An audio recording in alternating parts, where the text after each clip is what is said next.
We got him. We got Mark Zuckerberg finally.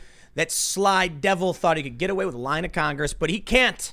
Not as long as Matt Gaetz is on the job. Republican Matt Gaetz has filed a criminal referral because of Project Veritas. You want to talk about some real journalism? Project Veritas got some whistleblowers, got some undercover evidence, and now it may be that Mark Zuckerberg lied to Congress. The reason I say maybe is because this criminal referral should ignite an investigation. Should being the principal word. We'll see how this plays out. But this is huge news, man. Bias against conservatives, and it's not even necessarily conservatives. It's just perceivably against conservatives has been a major issue over the past several years. And I have long said that Republican politicians are too stupid to know what's good for them to actually deal with this to solve these problems. Well, there's very few Republicans that actually think do work, and Matt Gaetz is one of them. So he's doing what I would argue is a good job. We got to go after these big tech companies. But we do have a bunch of other stories today, so make sure you smash that like button. Smash it. Smash it. Subscribe. Smash. Notification bell. Okay, I'm good. All that good interaction is great for the channel. Comment, and if you want to get in the super chats, we try to read as many as we can. We usually don't read as many as we get because we get way too many. But definitely engage with us, and we'll try our best to read your comments and all that. But we got some other stories, too. Notably, something I was talking about earlier on my other channel, but we've got a very high-profile activist, and I really hate to say the name of this person. Don't even say it then. But we're going to have to show it. Well, they can read it when... Yeah. We'll do it when we get there. I think we're going to say it. I think we'll say it. Just say it, whatever. So the issue is, let me tell you something. You may have noticed this. A couple of old married people were having dinner on their patio out there in their St. Louis.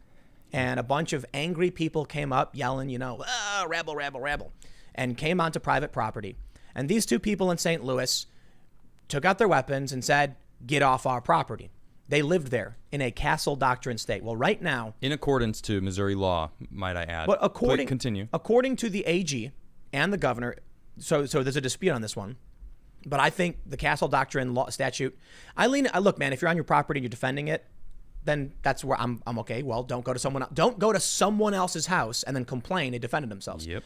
But here's where it gets funny. The AG has said they're going to seek to dismiss these charges because they're trying to criminally charge this family. Over in Austin, what happened? Some guy was walking around with a rifle and a car. A regular person was driving through, and this guy, now we have some new updates from the police. This guy with the rifle walks up with a bunch of other people. In a photo, you can see him holding the grip. Some witnesses have said he pointed it at the vehicle. In the photo, we don't necessarily see that, but it does look like he's gripped it, like he may be ready to fire. And the driver shoots this man several times, speeds off, and someone else fires at the vehicle. That's according to the police. Okay. They arrested both of these guys. The left has raised $100,000 for this man who was marching around with a loaded rifle and approached a regular citizen, and they call him a martyr. They call him a hero. But the McCloskeys, evil criminals who must be arrested. And this is probably the best example of why you have to stop these people. They care not for principle or ethics. They will not be fair with you. And you know what was the craziest thing about this story? It reminded me of something. You know what it reminded me of? What? A meme posted by Donald Trump. Oh, you're right. When he said, the truth is they're not after me, they're after you. I'm just in the way. Yep. I thought about that, and I was kind of like, well, look, a regular guy in a car. Right. Regular guy in a car. He's the bad guy. He's the Nazi. The Well, dude with the rifle is the martyr. The McCloskeys, the regular people in their home having dinner, they're the bad guys. You see how they play it? You will always be the bad guy. They are the heroes. So we definitely want to go through this, talk about all this stuff. And then I got another story, man.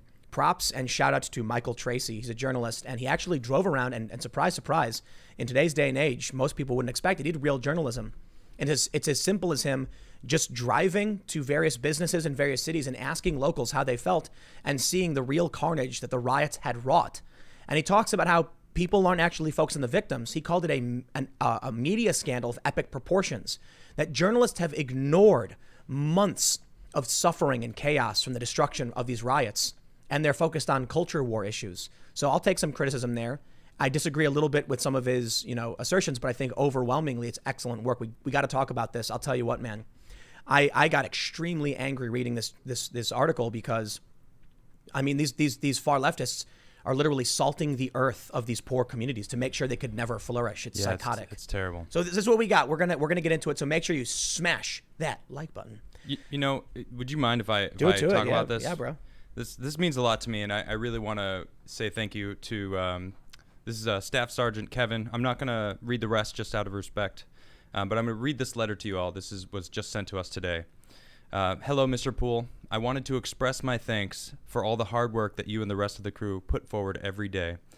While I've been overseas for the past couple of months, I've been listening to your posted YouTube videos and your longer format show with Adam and Lydia. They provide an excellent source of context to the cable news we see overseas. I've shared more than one of your videos to the younger airmen in my shop, and it's been a pleasant surprise how many of them were engaged in the things you were saying. They've even helped spark off several long, deep conversations around our break room around all sorts of issues, like what actually constitutes oppression or the importance of emotional maturity when trying to effectively take a position. And now the debate about free speech and what that means for a private online service. Whether you believe so or not, having a couple precious hours to distract from the humdrum of everyday life in the desert can be a big morale booster. In return, I would like to extend a token of our appreciation and support. We've had this U.S. flag flown especially for you on an aircraft while in support of a combat mission. I would like to have it recognize all your dedication and hard work. Thank you for what you do. Wow, man, I got a little teary-eyed the first time I read it, and I got a little teary-eyed there. This means a lot to me, and this is the certificate. This is to certify the accompanying United States flag was flown on a combat mission in support of Operation Inherent Resolve on board the U.S. Air Force C-130H. Thank you very much. This really means a lot to us. Combat mission. And especially to me, wow. I wanted to join the Air Force as a kid. My uncle was in the Air Force. I have a few family members in the service, and I really appreciate all of you out there. So thank you. This is one of the coolest things. I am humbled. I am flattered. I'm honored. We're going to, I believe that framing it. I want to make sure we do everything properly and with appropriate honor. Get it framed, get it hung up, so everybody, so we can have it, and maybe even we're moving to a new set, and maybe even have it behind us the entire time. That is incredible. That is truly I like epic. that. Let's do that. That's awesome. Man. Sounds great. I'm excited. Thank you guys so much for sending that to us. That's really, I'm speechless. So how about we dive right into this here story here. Let's do it. Yeah. GOP's Matt Gaetz files criminal referral against Zuckerberg for alleged false statements under oath. Now, before you all get your hopes up, this is a good first step, but it's supposed to be an investigation. I'm going to tell you right away what I think. He's just going to be like, oh, I was mistaken. Of course. It wasn't intentional. And there you go. What are you going to do? Too easy. So they're trying to say basically that he lied. False statements. Let's read it. They say from Newsweek, by the way. Representative Matt Gaetz on Monday filed a criminal referral against Facebook CEO Mark Zuckerberg for allegedly making false statements to Congress during two joint hearings in April 2018. Gaetz said Zuckerberg repeatedly and categorically denied Facebook engaged in bias against conservatives or censored content supportive of President Donald Trump. However, a Project Veritas investigation revealed the overwhelming majority of content Facebook's artificial intelligence filtered was in support of Trump and other Republican people and ideals. Now, this part's important. It's going to be hard for him to dispute because he'd have to argue he has no idea how his system functions. And that's going to be really bad for their stock and for him as the leader of the company. That's a good point. Yes, advertisers, I have no idea what content will appear next to your ads. I have no idea why or how. They're going to be like, isn't that something the CEO should know? Yeah, definitely. So he might have to come out and be like, well, we didn't mean it that way. I think he'll avoid, the worst part is he'll get a fine. Mm-hmm. They'll be like, we hereby fine you $50 million. And they'll be like, we made, how many billions last year? Sure, fine. The Republican congressman sent a letter to Attorney General William Barr asking the Department of Justice to investigate Zuckerberg.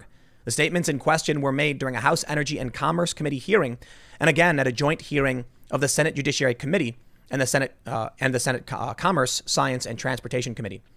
Quote, as a member of this body, I question Mr. Zuckerberg's veracity and challenge his willingness to cooperate with our oversight authority, diverting congressional resources during time-sensitive investigations and materially impeding our work, Gaetz said in the letter. Such misrepresentations are not only unfair, they are potentially illegal and fraudulent. Potentially, keyword. Newsweek reached out for Facebook to Facebook, but they have not responded. Zuckerberg told senators at the April 10th hearing that he understood concerns legislators had about conservative censorship because Silicon Valley is an extremely left-leaning place. He said he shared that concern, and it's something he tries to root out in the company. The next day, he responded to a question from Representative Steve Scalise by saying there was absolutely no directive to have a bias in anything we do. To the contrary, our goal is to be a platform for all ideas. Now, that was a lie. That's what he said in Congress when he was on the stand. So responding. Well, here's the challenge, though. Our goal. What does that even mean? The goal, right. Right. It doesn't mean they do it. Rather loose. Exactly. We can do whatever we want. My goal is to have $20 billion. Yeah. Yeah, great. We can all, go to sleep and have a nice little dream. During Veritas's undercover investigation, a Facebook content moderator said she would delete every Republican item that showed up on her queue. She added that she doesn't remove anti-Trump content even if it violates the policy. If someone is wearing a MAGA hat, I am going to delete them for terrorism, another moderator said. I think we are all doing that. Now, here's another snag. This, I believe, was a third-party company. Zuckerberg is going to say, Facebook didn't do anything. Third-party company did. Yeah. At the time of the investigation's release, James O'Keefe, the founder of and CEO of Veritas, said the findings raised serious doubts about Zuckerberg's testimony on Capitol Hill. O'Keefe added the report called into question Facebook's immunity under Section 230 of the Communications Decency Act. Gates wrote in the letter to Barr that the findings of the Project Veritas investigation were in direct contrast with Zuckerberg's testimony that Facebook was a politically neutral platform. Facebook's AI screening content is not politically neutral. Neither are the moderators hired to review content flagged by the AI program, Gates told Barr. This stands in opposition to Zuckerberg's congressional testimony and violates the good faith provision of Section 230C2A of the Communications Decency Act. The congressman asked Barr to investigate Zuckerberg for making materially false statements to Congress while testifying under oath and asked for full and proper consideration. First of all, Project Veritas, James O'Keefe, bravo, good sirs. Excellent work. Indeed, that was a good report. There's so little real journalism going on. Mm-hmm. And Veritas gets ripped to shreds by the media for going after these powerful companies and players. And I will tell you right away, they argue that Veritas is biased. They're conservative. So what does that mean when they go after CNN or the Washington Post or Google or Facebook? Are those companies all left-leaning? Is he biased for going after them? That's a good question, right? The answer is, of course not. He's speaking truth to power. He's getting people on the record that are revealing these powerful individuals are subverting our right to speech. Now, I'm not saying the First Amendment, that's a government-related thing, but if they're going to host political discourse and monopolize the commons, the space we need as people to engage in discourse, we got a serious problem here, man. I was just looking up here. Section CC is protection for the Good Samaritan, blocking and screening of offensive material. So that's what it's under, like right. the good faith provision. That's what I just checked it out. So this goes beyond just yeah. Well, so this is interesting. It goes just this referral from Matt Gaetz is one of the first steps. I mean, I suppose the first step is having them testify. Yeah. This referral is extremely important, even if Zuckerberg says, "Oopsie, whoopsie, I didn't know." Yeah. What happens now is they open the door for violations of Section 230, which means Facebook could be sued for literally anything posted on the site by anyone. That's a good point. And Facebook is responsible. So because of their biased actions, because we have moderators on the record saying we violate the good faith provisions of this, they straight up say we'll remove someone for wearing a MAGA hat. Section 230. It's offensive to them, Tim. No, but they're not going to be able to successfully defend themselves against a lawsuit saying they were removing objectionable material when they tell the judge he had a MAGA hat on. The judge is going to be like, how is that in any way objectionable? The president wears the hat. Right. Well, we think it's objectionable. Get out of here. Yep. Look. Oh yeah, they shot themselves in the foot. That if you haven't seen the Project Veritas exposing Facebook videos, they're lying. Go check them out. Oof. So these companies have long been violating the Section 230. Oh yeah. And the problem is, I guess nobody is actually filing the suits.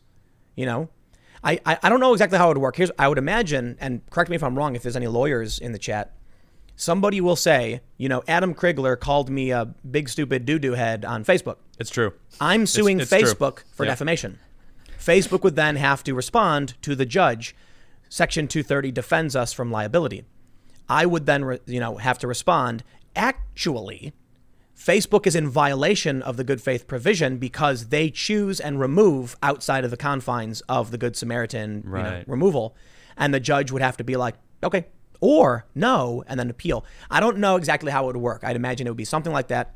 I did talk to a lawyer friend of mine before about this and was told basically people need to start filing lawsuits that specifically drive through the heart of Section 230. The problem is we like Section 230.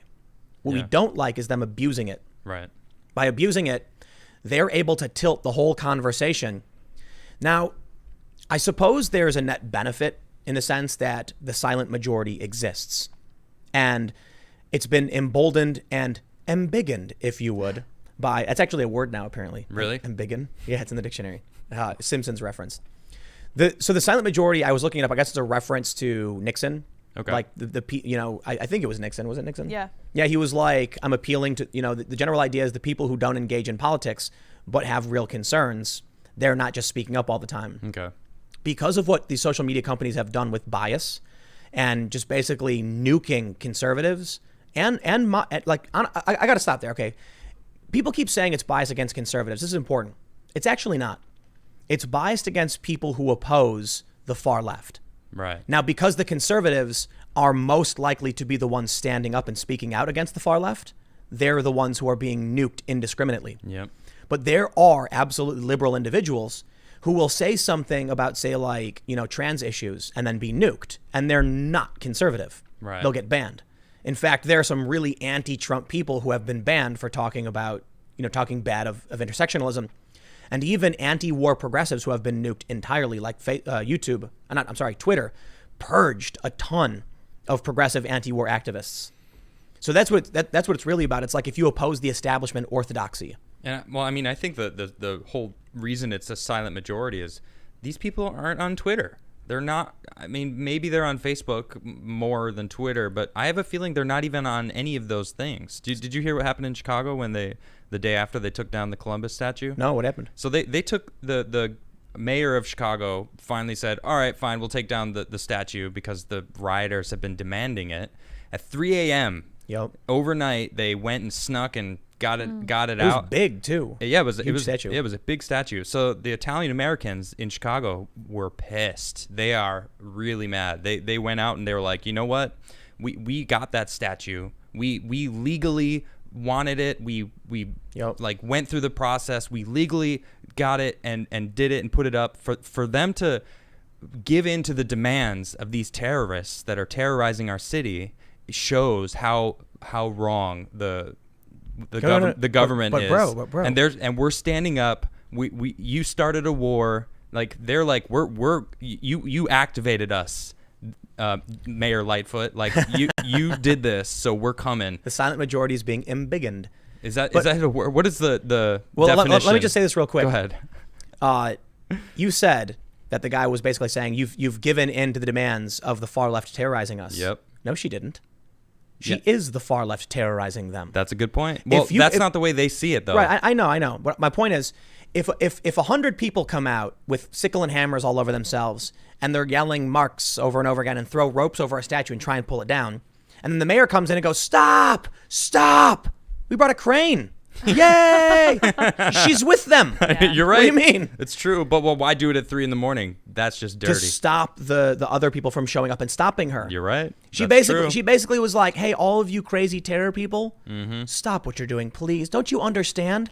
We're going to do it way better. We're going to do it at 3 a.m. with a big crane and no one will stop us. Be fast. So the embiggen reference is Simpsons joke where, I can't remember who it was, Miss Krabappel or whatever. She says, I've never heard the word embiggen. They were watching a story about Jebediah Springfield, the founder. Yeah. He's like, a noble spirit embiggens even the smallest man or something. She's like, I've never heard the word embiggen until moving to Springfield. And then the other teacher goes, embiggen's a perfectly cromulent word. Now embiggen and cromulent are they're in the dictionary. Is cromulent just like perfectly acceptable or something? Yeah, right. It means like form-fitting and acceptable or something. Or like, See, yeah. context is everything. Here, Yeah, I've got it right here. Embiggen, to enlarge or grow or to make or become bigger. Yeah. Perfect. All right. Embiggen. I actually I don't know if it existed before and they were making a joke about it. I don't think that's exactly accurate because it's more emboldened. Like they're not just. I mean, to enlarge, to grow, sure, but it's they're already there. The numbers are there. Now they're just the silent majority. I'm talking about the silent majority. Well, so the reason why this all ties together is that we talked, last week about this Cato Institute study that found 62% of Americans are afraid to speak about their political opinions. And so you've got strong liberal, moderate, conservative, strong conservative. Guess which one was comfortable expressing themselves in public? We all know. The far left. The only ones, the loudest screamers. Mm-hmm. It was the staunch liberal. Yeah. And only by about 52%, I think, like half, felt that they could speak their opinions in public without offending anybody. Now, that's either extreme ignorance, like they're really dumb, just like, why would anyone be offended about me saying I'm going to repeal civil rights legislation? You know what I mean? Like, certainly that's offensive to a ton of people. I'm certainly offended about it. Yeah, me too. But they don't think it's offensive to say. The crazy thing, for the most part, is when I tell people about this, they don't believe it. They're like, I have a friend who goes out and marches for this stuff and then literally believes that because she, wearing her frilly flower dress, holds up a sign, that we are calling her Antifa. And so I'm like, no. I was like, are you going around smashing windows? Are you going around tearing things down and beating people? No one is talking about you. But I will say, you provide the shield, the mass, for those people to go out and destroy things. Yep. So that I will criticize. But when I said to her, I was like, you have to understand why I'm not a fan of what you're doing. I understand protesting police brutality and all that stuff, but you're actively supporting people who are repealing civil rights law. And her response is like, prove it. And I'm like, done. Here's the link. This doesn't make sense. Someone must be getting paid off. I don't understand what's happening. Maybe that was the response. Yeah, maybe you should not go out and hold up. Like, you know what, man? It reminds me of that thing that happened at the Cernovich event in New York, where a bunch of Antifa were protesting Mike Cernovich speaking at Columbia. Somebody walked up to the front of the march and unfurled this big banner and said, "Please hold this," and they did. Wow. And it was a pro NAMBLA poster. Do you know what NAMBLA is? I don't think I want to know. The North American Man Boy Love Association, I think. That. Yep. Yeah, okay. Because Gross. they did not read what they were flying. The mindlessness of what they're doing. Yep. That's so gross. Yep. That movement is disgusting. Somebody tricked these Antifa into flying that banner. And there's a video of them carrying it for, I think, like a minute or so, a couple minutes, until someone else noticed and ran up and snatched it and ripped it up and was like, "What are you doing?" Yeah. And they were confused, like, what do you mean? Like, we're just holding the banner. That someone gave us Nicely. Yep. Ignorance. Very nice of them. Imagine what you must, like, to the people who would go out and fly these signs without reading them. I said this last month. Ignorance is a really crazy pandemic running through our society right now. Among our younger generation, that's what it really feels like. Well, it's like you were talking about before. People want to be YouTubers. Yep, exactly. Yeah, and here we are as YouTubers. Well, I mean, yeah, and that's funny. Actually, a friend of mine and I were talking about that, basically saying, like, how can you sit there being a YouTuber, calling out how younger generations, want, like, it's bad that they want to be a YouTubers. It's like, yeah, the difference is I didn't want to be a YouTuber. That's not what I set out to do. I set out to, I was a pro skater, I was, modeling, traveling around the world, doing that for a long time, trying to be a musician, so I had other things. And then you called me and you were like, "Do you want to do the show?" And I was like, "All right, I'm not doing anything." Well, actually, it was Let's do this. Remember that show we tried doing a couple years ago? Yeah, that's true. Want to do it again? We did try. We did try this show. Now we have equipment. Well, and we were under someone else's authority. Now we can we're doing our own stuff, I would say this. When they say they want to be YouTubers, they're not talking about news and politics and activism. They just want Jake to be Paul. famous. Yeah. No, that's what it is. They just want the fame. They want to be famous. That's what it is. They think there was this very famous YouTube young woman who like had a mental breakdown after getting like 1 million+ subs. Okay. Because what ends up happening is these people don't realize you're digging a hole and you get trapped in it, where it's like I think about bands that break up, right? Okay. I was thinking about like Fall Out Boy. You know, they were moderately big in the 2000s, and they broke up. And then they got back together later. You know why? Because they got sick of it. It was too much work. This is my assumption, by the way. I don't know exactly why they broke up. And they're probably like, I want to do other things. Okay. So they quit. Then the money dries up real fast. And then they're like, uh-oh, I really enjoyed having tons of money and fancy living. Yeah. Let's go back to working. So what happens to these young people is when they reach this epic proportion on YouTube, it takes a ridiculous amount of work. And now all of a sudden they're trapped where they're like, I have my dream. If I stop now, I'll lose everything. And so they refuse to let it go. And they get trapped in that cycle, become really depressed. And then these people who watch, these kids, they think it's all glory and glamorous. They don't realize it's man, fame and celebrity, all this stuff has always been glamorized. Yeah, that's and true. it's always just people don't get it. It's not the case. Newsflash, by the way, I don't want to be a YouTuber. know- I am certainly enjoying myself. I am. I really, the critical thinking, I feel like I've learned an incredible amount of stuff over the past 6 months, you know, but my end game is not to just do this forever. You know, I would love to further my music career. I still really would like to do that. Maybe I would try acting sometime, like, or get into politics. You know, I thought about that for the past couple years. Do you know what the sword of Damocles is? No, what is it? Do you know the story? I'm familiar with this story. Are you confident? Do you want to tell it? I'm not confident enough to tell it.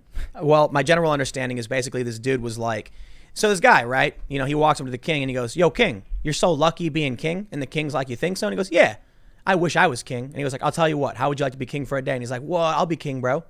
So then the king is like, all right, come back tomorrow and come sit on the throne and you're king. He's like, dude, awesome.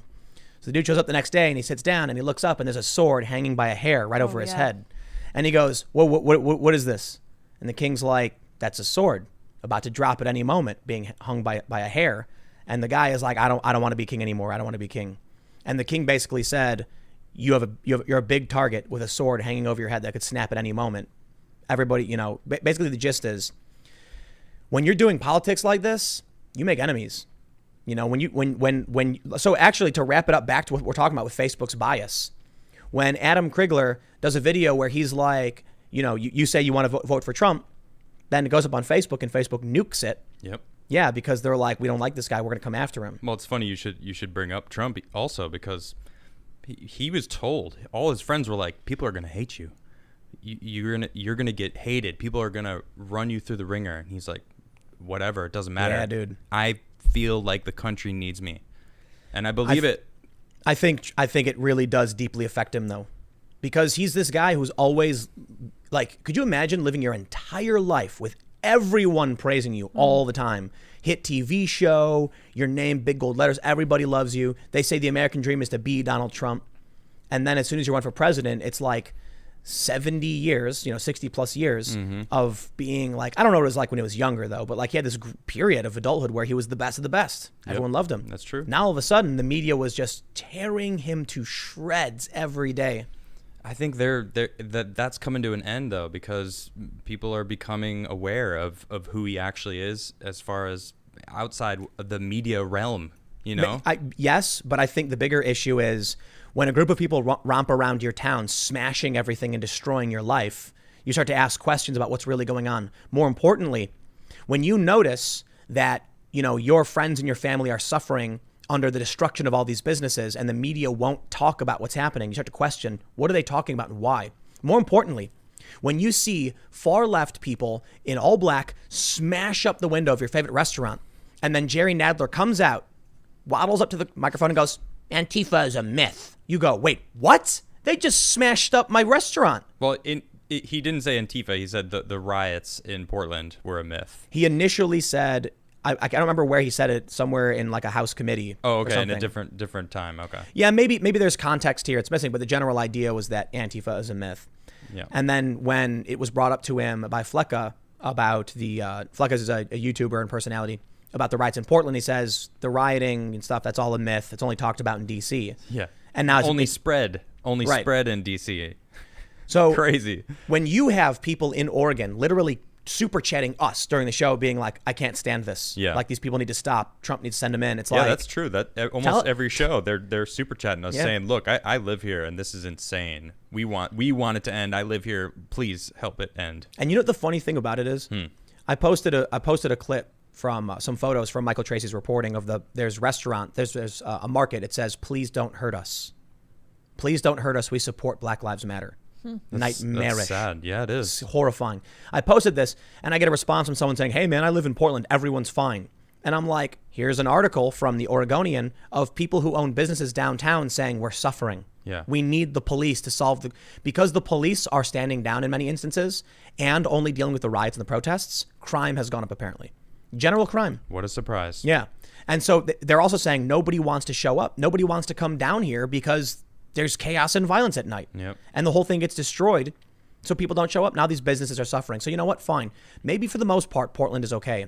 But when did we ever be like, we're a nation of 330 million and we're willing to sacrifice those people? Yeah, that 100,000 people in the gutter. You know what? I'm going to take this moment to just shout out Philip Anderson because he is. Dude. He is standing in front of them, in front of this entire crowd that's trying to bring down the courthouse and yelling at him to stop.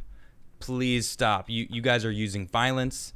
And man, there's plenty of videos out there. He's been banned twice on Twitter. And they're telling him, I watched that video you posted. The Antifa people are like, "Go home, get out of here." And he's like, "No." Yeah, he's like, "No, I'm not going to leave. What are you talking about? Like, I'm here because you guys are here. Like, I want you all to stop. Like, you know." He's Yep. like, I'm the person you say matter. So if I matter, prove it to me. Think about this. You got these people, the silent majority, that don't stand up. They mind their own business. They go to work. Yep. And now they're being forced to come out. People like, what was his name? Philip? Philip, yeah. Yeah. He's coming out. He doesn't seem like a guy who normally does this. Maybe No, he you're is. right. You know, but now now you did it. Now you woke up people. They're getting all angry and they're coming out. Yep. And it's, look, man, Rasmussen's polling. Trump is doing better than ever. Maybe it's wrong. Mm-hmm. Could be wrong. Could be a close race. Oh, he's doing better than ever for sure. Silent majority is massive. It's not silent anymore, man. They're standing up. I see it more and more now. Videos of people grouping up, and there was I don't remember what town it was, but there was a small town in America where there was like a group of 10, maybe 15. I don't want to say Antifa. I don't want to say Black Lives Matter because I don't know who was who anymore, but they were just completely swallowed up by this American flag waving crowd, and I was just, yes. Did you hear about the dude? It felt so good to see that. You hear about the dude who tried to run over the Blue Lives Matter rally? What? No. Yeah, I think it was that Colorado? Eaton, Colorado. Eaton, Yeah. Colorado. Oh, man. He jumped a curb. They arrested him. Yeah, Wow. he jumped a curb and like drove at him. People got out of the way. Wow. Yep. The people who see, here's the thing. They're crazed. The people who are speaking up, no longer staying silent, they try to kill them, Yep. I think there's a obvious reason why they need to make sure they stay silent. Yep. To keep the perception that this country is far left. And it's really funny to me when I see these progressive pundits use excuses and manipulative polls to say things like, America really is a progressive country. Here's the proof. They do really clever things with polling, like, they'll ask you, Frank Luntz talks about this, how they'll ask you a question and then draw a twisted conclusion based off what they ask you. Right. Like, okay. Would you be in support of deporting an illegal immigrant child from this country, like on their own? And then it's very extreme. And most people say no. And then they'll say, 90% of people oppose deportations. They won't give you the full context. So Of then course. and then all of a sudden Context is everything. right. Yep. There's clever ways they can do this. They can also ask you questions to guarantee the answer they want. Oh yeah. So See that. I don't have any examples off the top of my head, but it's basically just how they frame the question. Oh, like I just showed you. Would you? Then you say, Yeah. of course I would not. And then they say, ask an answer that there's only one answer, but insert a little bit of information that they can twist. I so see you that could- a lot, actually. would you support deporting people who entered this country illegally? Yes or no? And then you'll get a yes or no answer. Right. But then you can taint the question, children or the marginalized peoples. Yeah, we used to do this all the time when I worked in a call center because we were doing outgoing calls. We were asking people poll questions. So we would ask them political questions and you could always tell who was funding it, even though it was usually like a PAC, like a super PAC or something. Like, I don't know what Progress for America is or why they're buying this person's polling data, but I'm reading these questions and I can tell exactly what they want people to say, and they're saying And you know it. what? Trump does it too. Yeah, I love it. I get these emails, and it'll be like, do you, how? It's like, how would you rate the president's performance in the past year? superb, excellent, great, other. and I just see it and I laugh. Yeah. But that's, I think, meant to be silly. Like, because, I was thinking about this when it comes to the culture war. I was, what's that new PragerU video from Carlin? Carlin, yeah, she's talking about Yeah, going it's to a great. Trump rally. Yeah. And she talks about how the Trump rally, everyone's laughing and singing and dancing. It's like a rock show. And waving American flags. And then the Democrat thing is like doom and gloom and like Everyone's depression. racist and horrible. Yeah. I love there's one line in there that just said, "Make America civil again," and I was just like, yes. Well, I think we need that. it's the true liberals and conservatives that are actually civil with each other right now. Yep. And then you have the fringe far left, and this is true. I've said this before, but the far left wants Trump to win. CNN wants Trump to win. They need him to. They do. You see, CNN's ratings are going to tank if Biden wins. So what they have to do is pretend they hate Trump while trying to find a way to actually make sure he wins. Interesting. We'll see if they actually. I mean, it's an assumption. I'm not saying it's true, but I'm saying what is true is that CNN has benefited greatly from Trump's presidency. Okay. And Jeff Zucker, the president of CNN, he was the Apprentice guy, right? He ran NBC. Yeah, he ran NBC. Yeah. So they know that Trump is a gold mine. That's why they love that he's in office. Trump Okay. bump. Yeah, the Trump bump, they call it. The far left feels similarly. If Donald Trump loses and Joe Biden wins, all of these sleepy liberals will immediately disavow the far left. The far left will be marginalized. No one will support them. No one will link arms to protect them because Joe Biden's president. It happens every time. When George W. Bush was president, you had the famous 2004 RNC, where a bunch of far leftists got arrested for having Molotov cocktails and shields and bats and stuff. Then Obama gets elected and they don't do anything. I mean, a little bit. There was Black Lives Matter riots, but that wasn't targeting Barack Obama himself. Well, there was a lot of Molotov cocktails last night in Portland. Yeah, they found a couple. Well, Yeah. they found a couple, but then there was also a bunch of they weren't Molotovs, but they were mason jars sealed all along. Where they found them. Yeah, They found them all. Yeah. No, Yeah, no, yeah. not the police. The police reported that they found 2 Molotovs. Oh, but there was a bunch. Yeah. This And is they were a full? separate report Whoa. of mason jars surrounding the fence Oh wow. that didn't have rags in them, but I can only imagine it was They were something full of flammable. kerosene or something? Probably something. So you could flammable. throw 'em. Probably, Yep. you know. Yeah, this is one of their tactics. They leave resources lying around for people. And Yes. the cops found magazines, loaded magazines, Yep. and mason jar Molotovs with rags coming out. Well, let's do this. Let's jump over to the hypocrisy, because I really want to highlight this, and we're going to call out a high profile activist. I hate calling out people specifically, Yeah, I agree. but what we're dealing with right now, let me just tell you, a man in Austin wielding a rifle walks up to a car, gets shot and killed. Some witnesses said he pointed it at the vehicle. After the guy the driver shoots the guy with the gun. Someone else, one of these, I guess, rioters at this point, started shooting the dude's vehicle. He fled. The cops arrested these 2 guys. This man, Garrett, who had the rifle, died. So again, we have a photo of him holding the gun, and witnesses said he pointed at the vehicle and then got shot. So just a little context too. I saw a couple different eyewitness videos of this. Now they were marching straight. They were kind of all spread out. I'm talking about the protesters, and this car was just driving down the street. It kind of like reached where the crowd was and honked a few times. It like bumped a barrier. Kind of like, no, there was no barrier. No barrier? Mm-mm. It honked a couple times, like, get out of the way. And you can see all of them were like, finally, we can like take like our anger at someone. They all turned and just converged on the car. And anyone within like a 30-foot radius turned and like came to the car. So like imagine, what that would feel like if you're in that car. Surrounded by people, they're all yelling. And you look out the window, and what do you see? Someone brandishing an AK-47. It is an AK. That's what it was. So I'm just giving a little context to what happened before the actual incident. Then bang, bang, bang, bang, bang. 5 shots. 5 shots, followed by 3 shots. According to law enforcement, those 3 shots was someone from the protest shooting at the car. This guy, Garrett, died. A GoFundMe was launched. The GoFundMe has raised over, let me see if I can pull it up, $107,824, and they disabled it.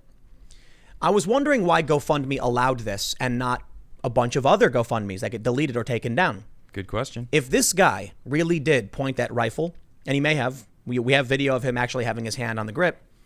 If he succeeded in causing harm or threatening someone's life, this would have been taken down in 2 seconds. Only because his life was taken. I suppose they're allowing it. But what do you think the left is referring to him as? A martyr. Of course. A martyr of the cause. You know why? Because the far left recognizes their right to the Second Amendment, their right to walk around with loaded guns, but not yours. Because when it comes to the couple in St. Louis, Kim Gardner seeks to stop Missouri Attorney General from meddling in McCloskey gun case. That's right. You know, that's rich when they were meddling with the evidence themselves. Right. Now, we did a full subject on this. You can check our past videos, and we did a full segment and rundown on that, so you can check that out. So basically, the context. When Patricia McCloskey, she had a handgun, it was inoperable because the firing pin and spring were reversed. They claimed that was intentional because they were using it as a prop in a courtroom. They apparently, when it was delivered to the crime lab, they disassembled it. It was inoperable. So they disassembled it and reassembled it and then said it was readily available, readily capable of lethal force. Now, the left has argued, because I've talked to some leftists about this. They said the crime lab was just trying to see if the weapon could work. They weren't tampering with evidence. And I think that is a total cop-out. Absolutely. They're saying, Definitely. no, the McCloskeys flipped the pin after the fact to make it seem like it. And I'm like, that's conjecture. You got no proof that happened. Correct. All we know is the weapon they received was inoperable. And it was changed from when it entered evidence to now. Right. That's tampering. That is tampering with evidence, period. I mean, their attorney said so, but the media's not saying it. There's been no charges or anything. Oh, the media. Okay. Right. Of course. Sure. Well, so here's the bigger picture, man. Here's the big picture. How is it that if you are a regular person on your property and a mob of people enter your private property and you legally say, get off my property, you're a villain. You're a villain. And how is it if you're this guy in Austin with an AK and you walk up to someone's car, they say, you're a martyr? I'm now going to show you some Facebook posts from someone I normally don't like to highlight, but it needs to be done because this guy's got millions of followers. And as much as many people really, really hate him, especially progressives, they really don't like him. Yeah. He's one of the most prominent and well-known Black Lives Matter activists. All right, where's this awful image? Sean King. Ugh. Here's what Sean King said.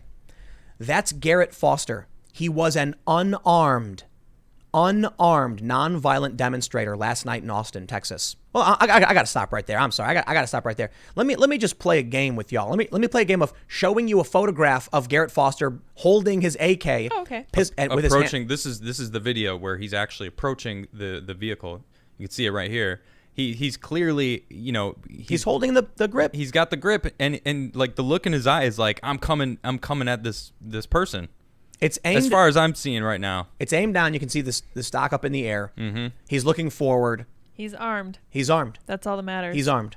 Yeah, absolutely. So why? There's a video. No, not only is he armed, there's a video of him talking about how he is proudly walking around exercising his 2A rights. Yep. With his and talking about what the gun is. It's like and how he the was people proudly talking about being armed. And he basically says those who oppose us won't do anything about it. That's true. He does and say that. And then he goes also up to this car. Look, what are they doing on his car? What are they doing to this guy's car? Why are they surrounding it? Wearing masks? Yeah, that's what I was saying. They really just, everyone in that circle around the car turned and just approached the vehicle. Right. To clarify the masks thing, I get it. We're all supposed to be wearing masks because of COVID. The point is, the driver doesn't know. It doesn't matter. A bunch of masked individuals running and yelling up to the car, do with a rifle, armed. What did Sean King say? Unarmed, nonviolent demonstrator in Austin and was shot and killed protesting for Black Lives Matter with his fiancée, Whitney. A man tried to run protesters over with a car. Wasn't even moving. Then fired 8 shots at them. Not even true in the slightest. Oh my gosh, it keeps Killing spinning it Garrett.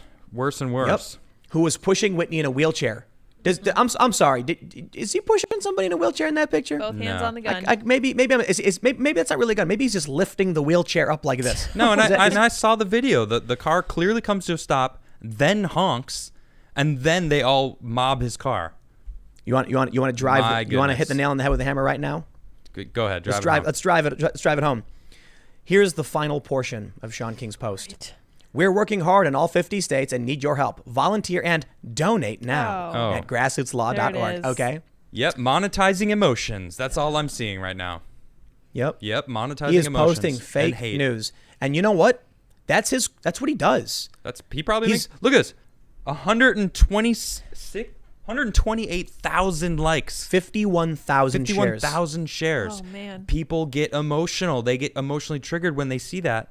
Didn't he falsely accuse a cop of sexual assault? I don't remember that. Yeah, can you pull it? I'm You gonna pull it that up? Yeah, I'm curious. There was like a big thing where he published this big fake news. I believe we'll get the source on it. But let me. What do you think Mr. King had to say about the McCloskeys? Certainly, he would argue they're martyrs as well for this. I'm sure. For this cause, innocent, dwellers of their own homes, holding rifles. The same. Sure, certainly they were. Oh wait, I'm sorry. Wait, what? What's that? Here's what he says. That's St. Louis, and the armed people you see here are Mark and Patricia McCloskey, attorneys who did this when protesters walked past their house on their way to protest the mayor. Protesters weren't even there for them. Not a single person threatened them. They pulled out an AR-15 assault rifle and a pistol and began aiming it at men, women, and children. Oh, my goodness. It violates Missouri Criminal Code 571-03014, which says citizens are not allowed to exhibit any weapon capable of lethal use in an angry or threatening manner. Now, this one only got 15,000 shares, 22,000 likes. But the point is, when it comes to their side, they're the heroes. When it comes to anyone else, they're the villains. I think it's a story. It's a story? They treat it like a story. Oh, did you find the source about? Well, I'm seeing here that Sean King used to work for The Intercept, which makes me kind of sad. Yep. And I'm seeing that he's being slammed for pushing a woman's now discredited accusation. She accused Daniel Hubbard of assault, and he was wrong. It says Sean King was being slammed for pushing a woman's now discredited claim that a trooper assaulted her. This is from, I want to say, 2018. Yeah, so he's... So there you go. Yeah, so he's just lying. He's about just everything all the another time. storytelling media personality. That's all they are. All these storytellers. Yeah. You know, we got to come up with the name. Not grifter, because that can be applied to anyone, but there's got to be a name for reporters, you know, these personalities that report news that is Fake. That's fake. It's like John Oliver. I used to think he was funny. I used to think it was so funny. I laughed a lot, and I thought I would get got some of my news from him. Turns out he's making jokes on the fake media. You know, so like if you he's adding to it. You're absolutely right. He adds to it. But if you think the fake media is the real media, then he is funny. It's so John Oliver he's a sophist. Okay. It's like basically he takes a couple things to guarantee his argument is correct. Good point. So I'll give you an example of how, you know, you can criticize me for not being good at what I do, for sure, if you think I'm bad. I did a segment about a former Democrat who was charged with voter fraud. Okay. In that segment, as soon as I wrapped up the news on Democrat voter fraud, I highlighted a story about a Republican who was also charged with voter fraud to make sure I'm not trying to make it seem like only Democrats do this. A Republican was charged as well. Okay. However, the stories were very, very different. The Democrat was actually ballot stuffing. The Republican voted with like a bad address. Okay. So, but I did look up voter fraud, and I made sure I was like, I saw the story about the Democrat. I'm like, I'm not just going to do the Democrat. I got to make sure. Let's do some search. And sure enough, a week ago, Republican as well. Mm-hmm. I highlighted them both. I want to make sure that I'm doing my best to be like, am I getting this right? I don't always get it right. Sometimes I miss things. Okay. But often I trace the source of the stories to figure out what's really going on. I can show you right here with this story, with this man, Garrett. The double standard is obvious. They're lying to you. The media is lying to you. The activists are lying to you. This guy, Sean, look at man. I mean, come on. Unarmed, nonviolent, please donate. And here's the photo of the guy with the gun. Yep. It's mind-blowing. And 51,000 shares later, I tell you, too many people on the left get their news from memes. I wonder how much money he made from that one post. That one fake lie that he posted. This is profitable. This is where we're at. 2 people arrested after gunshots ring out near Portland protest site. They found, look at this. These are the Molotovs and the mason jars. Yep. This is the loaded magazines.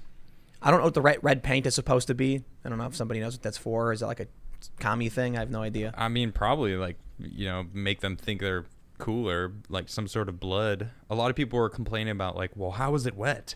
Well, it was in a bag with Molotov cocktails. It was like a paint thinner. What was wet? You could see that the paint is still wet, and they Really? were like we were trying to talk about That's it. right. But it's like if you Interesting. think about it, a Molotov cocktail. I don't know what they were using as the flammable liquid that was in there, but most alcoholic things will thin paint, so it makes sense. I mean, I that it was imagine a they would little just be wet. gas. Yeah, That's what they do. They go to gas stations, and then they makes sense. And so here you have the current state of things. Yet Nadler is going to say the rioting in Portland's a myth. That's crazy. That someone in Congress, is he a congressman? What is Yeah, it? Congress. Yeah, that doesn't Brooklyn. matter. Anyone of that standpoint in the government thinks that it's a lie, boldly saying it with a smirk on his face, and then waddle away and get in a car. The guy's like, "Oh man, we're gonna get in trouble for you saying that. Get in the car, old man." That's what it felt like. You see, And you how know, he you know, was man. just like, This is "Get why in the car. Get in the car. Stop talking." If you guys aren't familiar with Fleccas Talks, Fleccas, Fleccas, he does a great job because he's he's very good. polite to everybody. I love watching his videos. He'll walk up to like some regular. He'll wear like a what is like these highlighter vests or whatever. What are they called? Reflective vest. There yeah. you go. He'll walk up to people and he has like an oatmeal spoon. Yeah. With like a phone attached to it. I love it. And he just very calmly he did this one segment that it was fantastic. It was called "Trump is not that bad," and he walked up to people and he goes, "Do you think Trump is bad?" And they're like, "Yeah, but he's not that bad, right?" And then most people are like, "Yeah, I guess he's not that bad." Like, that's it. That's all the segment was. segment. But- That's funny. But it's true. It's like you look how the media frames everything Trump does. It's like there was MSNBC had a woman on who claimed that Trump was talking about exterminating Latinos. What? Yeah, I kid you not. And it's like any person whose like brain is on is going, "What? Yeah. No way that happened, dude. No way." I hear stories about Democrats all the time, and I go, "No way." Like there was that viral tweet from AOC where Okay. she was claiming, people were claiming she tweeted, "We should keep our businesses shut down longer." When I heard that, I said, "No way, dude. Yeah. There's no way." And it's like some things, and that was a clever one because it almost sounds plausible. I know, yeah. but I is saw that tweet. I still see it floating around. People Yep. tag me on it all the time. Like, Not is this real. real? She says a lot of crazy things though, and that's I can't confirm it. we got so it. We it's got not we, real we, as we far have as I'm to concerned. we have to get mean. Oh boy. Speaking of AOC and goodness. young people who don't understand responsibility and accountability, Ugh. we got to talk about a couple of these protest videos that are going around. Oh, boy. And I tweeted about them, and I have some strong words for some of these people who have been arrested, but it must be said. And I already know people are going to start clipping the segment being like, you know, Tim and Adam are so mean and, you know, whatever, fascists. No, I'll be mean I'm letting too. you saying it. You're the one saying it all. Oh, I'm good. I'm absolutely. just sitting here with my popcorn. Absolutely. You can't see it. It's under the desk. It's over there. There's two videos, okay? I can't play them because YouTube would probably just take it all down. But I'll show you. Ian Miles Chong tweeted, "Consequences will never be the same." You see, this woman right here is getting in the face of what appears to be NYPD, screaming at them. And they say, "Get back, get back." And she goes, she says something like, "Under what grounds do you have a right to tell me to get back?" And then the guy says, "Get back." She lunges into his face and goes, "Or effing what?" And then the supervisor goes, "All right, she's coming." Like, all right, that's it. That's it. So, and it's a different guy. He grabs her, and all of a sudden you can see the panic in her face. She's like, "Guys, guys!" She starts trying to dip too. They pull her in, and she starts screaming like a banshee. She's shrieking. Yep. And you know what I said? This is what snow plow parenting creates. People who have never been taught responsibility and accountability. After cussing at the cops who tell her to get back, she gets arrested, then starts shrieking like a toddler who was just told they couldn't have another scoop of ice cream. Yep. I've seen it. You've seen it. Everybody's seen it. You ever sit on a plane? You're on a plane and you hear a baby crying and you're like, "Oh, it's the baby again." Like, we get it. Babies cry. What do you do? Yeah. You ever sit on a plane, you got a toddler or a kid screaming and like kicking the seat? And Yeah. now you're like, "All right, now this is different. Okay? I can be annoyed by the baby screaming, but if you won't tell your kid to stop, okay, we got a problem now," because you can tell that kid to knock it off. They don't do it. Snowplow parents, the parents who want to be cool, let these kids for their entire lives do whatever they want. Yeah. Then those kids grow up. And this woman, you know what I wanted to tweet when I saw this? I was like, I saw this woman screeching and I was like, you know, when the far left starts talking about white female privilege and all this stuff, like Yeah. white feminism, I watched this video and I'm kind of starting to understand what they're talking about. got a point. I'm kidding. Well, no, but you're onto something because Right. if you think about it, who do they hang out with? They hang Right, out with right. these people. Yeah. So who are their experience the with male like, feminist Exactly, thing. dude. who Yeah. white people are to Dude. them? It's these people. Wait. So here's we have found the core of intersectionality. Yep. We have figured out what's causing it. It's literally like a bunch of people in New York hanging out with this Becky, and she's going, "I want more beer," and they're like, "We can't go to this. Nobody has money. I want beer." And they're like, okay, geez, I'm convinced. these white women, right? Man. Did you see the guy that tried to so see this dude with his go back to all right, so right next to her on the right, on the right, the guy with the phone in his hand, that's not a cop, right? So he actually was kind of trying to get her away, but then when the cop grabbed her, he tried to get in between her and the cops and try to get her back. I'm surprised he didn't get arrested. Oh yeah, he got consumed too. No one's talking about him either, but I see you, man. Here's one of it's arguably a joke, but I think it's actually kind of true. They say, like, why is it that so many feminists think men are predators and, like, all men are bad? Yes. It's because they literally hang out with male feminists. Exactly what I was going to say. Boom. Male feminists are the perfect example of manipulative dudes.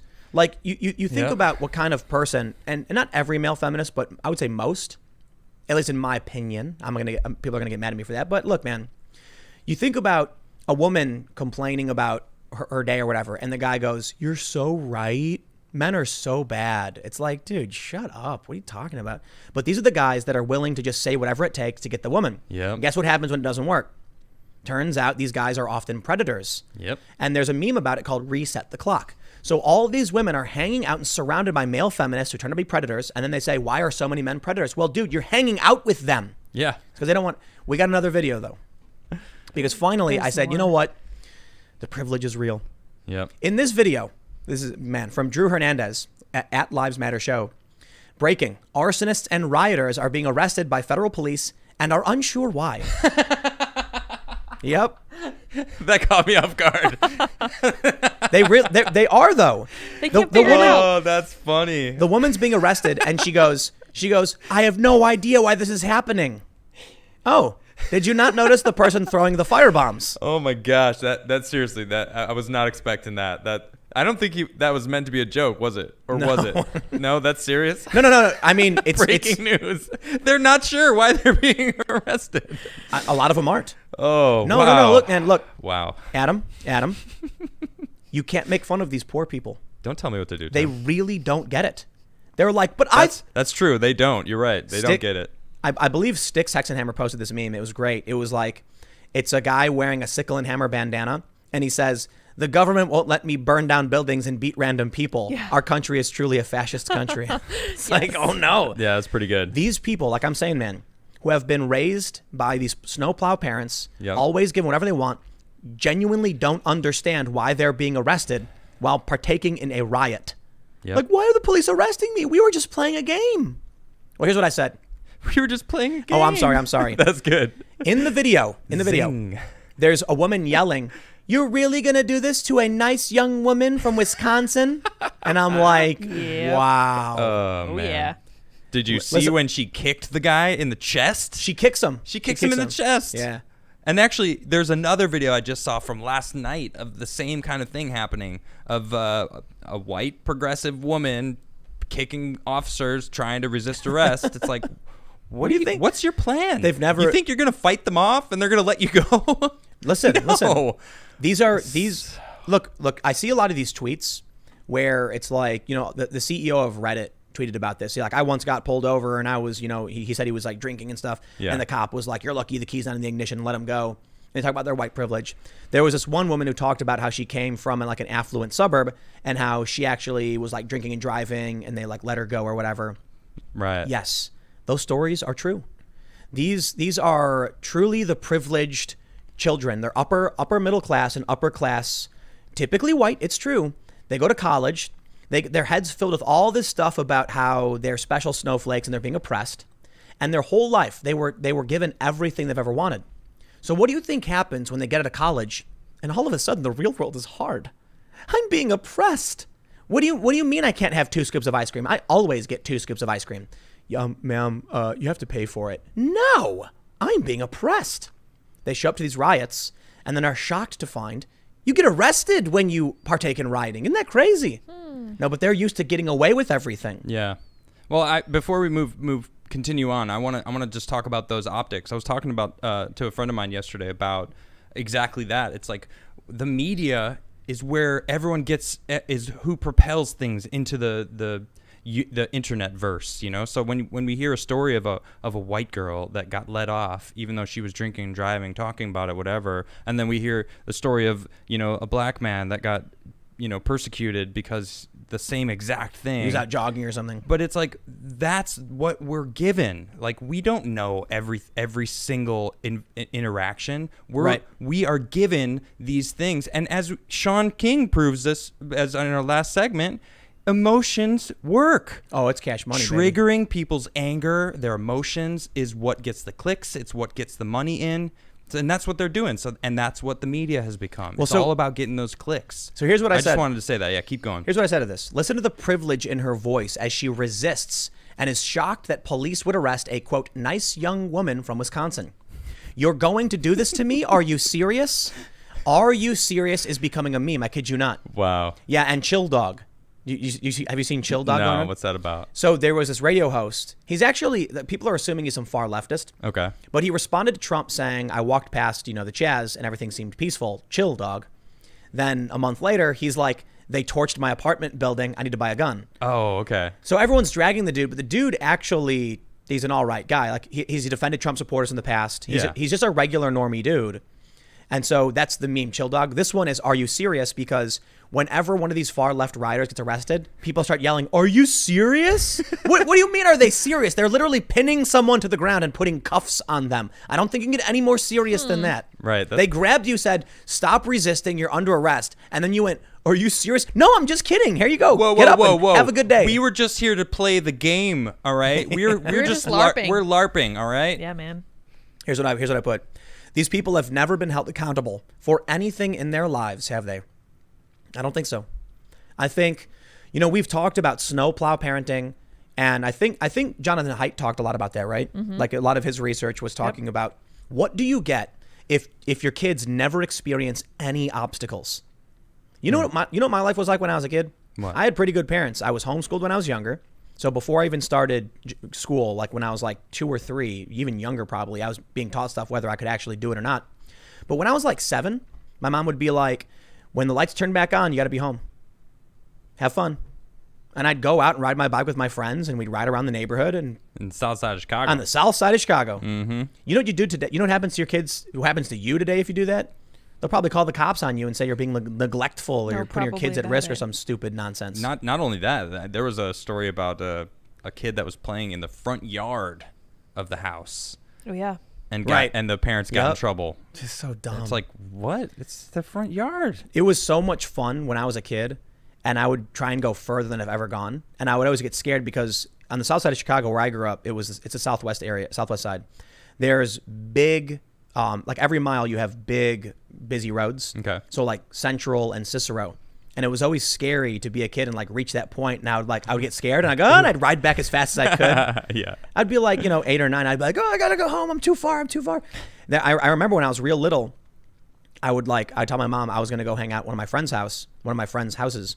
And he lived maybe like 6 blocks away. Ooh. And when I'd get there, I'd start getting scared because I was too far and too close to Cicero. And then after like 20 minutes, I'm like, I need to go home. And that was it. I was testing the boundaries. I was exploring, and I was on my own. And when I encountered problems, I dealt with them. When I would fall on my bike, there would be no one around me. I'd hit a curb and fall down, and I'd have to there's no point in crying. There's no one there to help you. The good old days. The good old days. Man, my mom told me a story about how when she was little, it was the same thing. Like you'd go on adventures, and your parents were like, "Stay safe. We trust you." Yeah. And there are bad people out there. Don't talk to strangers. Be careful. Today, it's snowplow. Got to hold their hand, put them on a leash. Don't let them do anything, but give them whatever they want when they ask for it. Yep. And now here they are, shrieking, not understanding why it is that when you attack a federal officer with a Molotov cocktail, you get arrested. Oh. Well, you ever watch TV? You ever watch a movie? You know what I mean? Like you ever watch Law and Order? Yep. You attack police, they arrest you. Yep. No, it's TV. It's not real life, I guess. Yeah. Oh, there's so much about this. There's this one meme I was actually just trying to find. I couldn't find it, but it was written from the perspective of a woman saying like, I can't find it, like you have to pick a certain number out of 5, and it's like qualities in a guy, and it's just like honest, got a job, whatever. There's a few of them, but it's like these people don't exist anymore on Tinder, and I was just like, because they never went on Tinder, It's like, and that's kind of like this was going back from the conversation about who they're surrounding themselves with. Right. These guys that that don't have the values because they're out doing work and stuff. Well, it's an old like dating trope. Do you Yeah. know where you go to pick up a woman? Like, you want to get a good woman? You know where you're supposed to go to pick them up? Oh, I know. You know where? Yeah, I would say church No, or the library. incorrect. Tell me.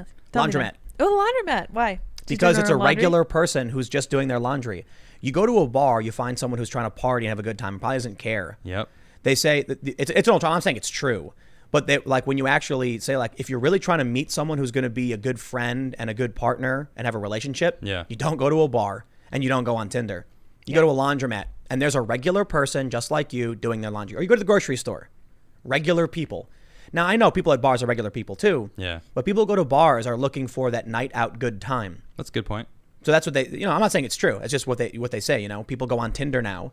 People like the internet has really warped everyone's minds to a twisted and disgusting degree. Yep. I gotta say, It's true. Twitter is awful. Well, and it actually I was having another conversation with another friend of mine who was talking about how he's on Tinder. He's in his late 30s, kind of fed up with it because every single woman on there is single with 1 or 2 kids. Cats. Is that what they're called? Cat. No, meow. no, actual kids. I know. And human cats. human babies. I'm just saying they have cats too. Human babies. Yeah. Oh, good for them. Well, I mean, but if you think about it, that became such a norm, like being single, a single mother with kids, like that was the average, So now what is a mother versus what a father is? Like the mother is nurturing and will always try to snowplow, if you will, in not in all cases, obviously, Yeah. but then what would the father do? It's like get up, brush off the dust and keep moving forward, and it's like when we live in this world where it's the norm where women are now single with their kids, cherishing their kids, making sure their kids are taken care of because the man left them, I'm generalizing obviously, but it's like this is what we get. It's these, and it's not just women, it's the kids of that generation that have been raised without having two figures, and it's not just a male figure and a female figure. It's the two parents that will give a counter to the any situation. We talk like, about whoa, no, they don't. They have to go to bed now. Come on, go to bed, kids. Like whatever. It's 2 parents. We talked about it before. Yeah. There's like the only studies we have specifically reference 2 parents, and they're trying to do studies now on like same-sex adoption and stuff. Yeah. But for now, it's like have 2 parents. That's the key. Have 2 parents. Yeah, 2 parents. And so we are seeing a lot of single parenthood, mostly single motherhood, Yeah. because of because of hookup culture.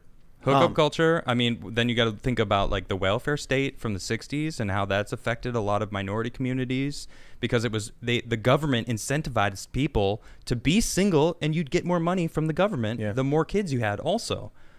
And it's the well-intentioned, the problems are vast, Right. we have to everyone needs to understand them at all angles. It's never just one thing ever. So we really got to talk about all these things. At the very least, it's not about a traditional family. It's about a modern family, right? Okay. That show? Yeah, great. Where it's That's like- funny. I like that show. But it's literally just have a family. Like have people who are going to be there to help raise kids. Yeah. Instead of like, with single parenthood, the single parent will go off to work and the kid is where? In school or by themselves? Yeah. Like who are they looking up to? Who's teaching them? And so I think we're in for a wild future. Well, that say the actually that brings up another side of it too. Is like, what does having a strong family give you? It's confirmation that you are validated in life. Like if your family loves you and you get it from everyone in your family all over, like a strong male figure, a strong female figure, your aunts and uncles, your grandma, and they all are like, we love you, you're awesome. If you don't get that, then you kind of get raised seeking it elsewhere. And so if you seek it elsewhere, then you lack confidence. And then that's what I see with a lot of these people. They don't have confidence. A lot of they're missing that, and that's what the family values will give you. Well, I mean, I think these far leftists who are shrieking have too much. They're arrogant. They're arrogant and narcissistic. Well, ignorant also. Absolutely. Yeah. A lot of the gang stuff we've seen in Chicago is because they're looking for a family. They're looking for people who will like cheer them on. Yep. People to look up to. And there's a lot of illicit industry tied to it. Exactly. Who do they look up to? Celebrities? Or No, I mean, or like hip hop artists. Like I'm gang talking leaders and drug dealers in Chicago. whatever it is. If it's Yeah. not a solid upright someone who doesn't do. If it's someone who does crime, then the crime's going to continue. You know, obviously now And they it feels use like the we're kids. steering it into another conversation. I'm trying to keep it broad because it's everyone. It's not Right. it's not a racial course. issue. You know. Well, I didn't say it was. No, I know. I just want to make that apparent to Well, everyone listening. It's not a racial issue. It's anyone can fall into this kind of. Well, these are white people. True. Like in these snowplow children who are showing up with riots and shrieking. But it's not just white people. It's anyone can be That's what out I'm there saying. shrieking also. Yeah, exactly. So, sure, we started by talking about these snowplow kids. But You brought up a very, very important point earlier that I think is an excellent segue into the next segment. How when you see these stories, it's the media choosing to highlight certain things. Precisely. Now, the left has criticized this a lot. That's why they say the media can't be objective, because what they choose to cover is their bias. Exactly. That's a fact. That's Yep. absolutely true. So when you go to a certain news source, like the New York Times wrote about this Garrett dude in Austin with the gun. What they didn't tell you is the full context of what happened. It really just gave you a one-sided framing because the New York Times has been totally co-opted by these lunatic insurrectionist lefties. Yeah. But I bring you now to an excellent piece of reporting by Michael Tracy. He referred to this as a media scandal of epic proportions. And it's really remarkable how little, technically, Michael Tracy had to do to pull off one of these very, very, one of the best pieces of journalism we've gotten probably all year, in my opinion. You know what he did? He drove to a bunch of cities. He went around asking people, how you doing? That's it. Okay, maybe I'm simplifying a bit too much, but he even says it. What he did wasn't some revolutionary bit of journalism. He went to Minneapolis. He went to Green Bay. He went to these smaller towns where people didn't even realize riots were happening. Wow. Small towns saw riots. And so he went to these people and said, how you doing? What's going on? And he got their stories. Awesome. And he rags on the media. This is it. This is a really good point. So I want to highlight this. There's a couple things I really want to highlight. I did talk about this earlier, but I want to jump right down to a couple photos that really exemplify what's happening right now. You want to read what that sign says, Adam? Please don't hurt us. Please don't hurt us. What's the other one say? Please don't hurt us. We support Black Lives Matter. How nightmarishly dystopian. And who are they talking to? Check that off your bingo Who are they card. talking to, Tim? I can answer this. They're not talking to the police. They're not asking the cops to not hurt them. Think about walking up to a cop and be like, please don't hurt me. I support Black Lives Matter. The cop's going to be like, okay, well, I wasn't going to hurt you. What? Right. Or think about if you're actually getting arrested. You start saying that, no, don't arrest me. I support. They're going to be like, what? Even if you said I support Blue Lives Matter, it still arrests you. Right. If you if you did a crime, you're going to get arrested. Bevelyn Beatty in New York, she's protesting for the police, Yep. and the police still arrested her. And they well, she wasn't. Actually, she wasn't. She was actually going against Black Lives Matter specifically. she That's said what she was saying. refund the police. Okay, so she was doing it all. Yeah, so I mean, she was dumping paint on the Black Lives Matter and she was saying mural. So refund, as in fund again, the police. Yeah. And the cops were like, you got to arrest you, and that's them putting their politics aside and saying, I'm sure they appreciated the support from this woman. Yeah. They got to arrest her. So when these signs are coming up, this small business owner, please don't hurt us. We support Black Lives Matter. Is that the future you want to live in? Because I remember when I warned about this, when I said, go to the Bay Area and look at the signs in all the windows. Yep. I told this story about the bar I went to where they put up a sign in the window saying, we hate Trump. And that was a while ago, right? It was a while ago I talked about years this. ago. No. Oh, right. When did you actually go? Yeah, this was 2017. So 2017, you were walking around Dude, out there, I've been to the Bay Area several times, Yeah. and it's all like this, where there's signs in the window saying we support you. In other countries, it's the same thing. Mm-hmm. If you want your business to be spared, you beg the far left for mercy. Yep. And so I was at a bar, and I was eating a chicken sandwich or something, and the bar I saw in the window it said something like Trump is a pig, and I said, I noticed you guys have a sign like how do you feel about Trump? And the lady told me, she was like, oh, I don't really care. And I was like, so then who put up the sign? And she was like, oh, we did. Oh, why'd you do that? They'll smash out the windows if we don't. So they pretend to hate Trump because their windows will be smashed out unless they put these signs up. Yep. Please don't hurt us. We support Black Lives Matter. So here's what Michael Tracy writes. One of the Somali's grocer's neighbors is a Mexican convenience store owner. He said looters broke in and stole a significant amount of items. Here are the safety precautions he took. A safety precaution. Please don't hurt us. He mentions that another Allow American Community Center was boarded up with yellow tape. But I want to highlight what he says about the journalist specifically. He's got a ton of really amazing photos. You guys really should check this guy out. Follow him at mtracy on Twitter because I'm truly impressed by this. He mentions how all he did was go to these places and talk to him. Why isn't the national press talking about this? Well, look, here's what he writes. This is amazing stuff. I'm not a rocket scientist, and it doesn't take some kind of profound journalistic acuity to walk around riot-affected areas, talk to citizens, record their stories and impressions, take some photos and record some video, compose some tweets. And yet, I heard from hundreds of people across the U.S. and the world who were shocked that they had never been aware of what happened in Minneapolis and St. Paul, if not for my dinky little Twitter thread. When I visited a month after the peak of the riots, much of this major American metropolis still lied in ruins. Not that normal life hadn't mostly resumed, it had. But it resumed in the way that war-torn areas configure some ad hoc routine that enables the resumption of semi-normal activity amidst the rubble and despair. In speaking with locals, many of whom had lost their livelihoods and or had to plead for their children not to be burned alive, it often seems like the extent of the ruination they've experienced was barely ever appreciated in the first place. There are several potential explanations for why. I want to read these, but I do want to point out he does tweet that you typically don't get stories like this from low IQ right-wingers either. I think the real issue that we're facing is most of real journalism of like reporting is dominated by the left. True. Conservatives tend to do commentary on the reporting, responding to it, instead of setting the narrative themselves. This is not, I don't think it has anything to do with low IQ right-wingers. I think it has to do with the fact that the right is more, here's the story, here's how we feel about it, instead of, hey, that story is more important. I want you to tell me how you feel about it. So you end up with left-dominated narratives. But I want to point something else too, something else out as well, specifically where he says this. Let me find the first sentence.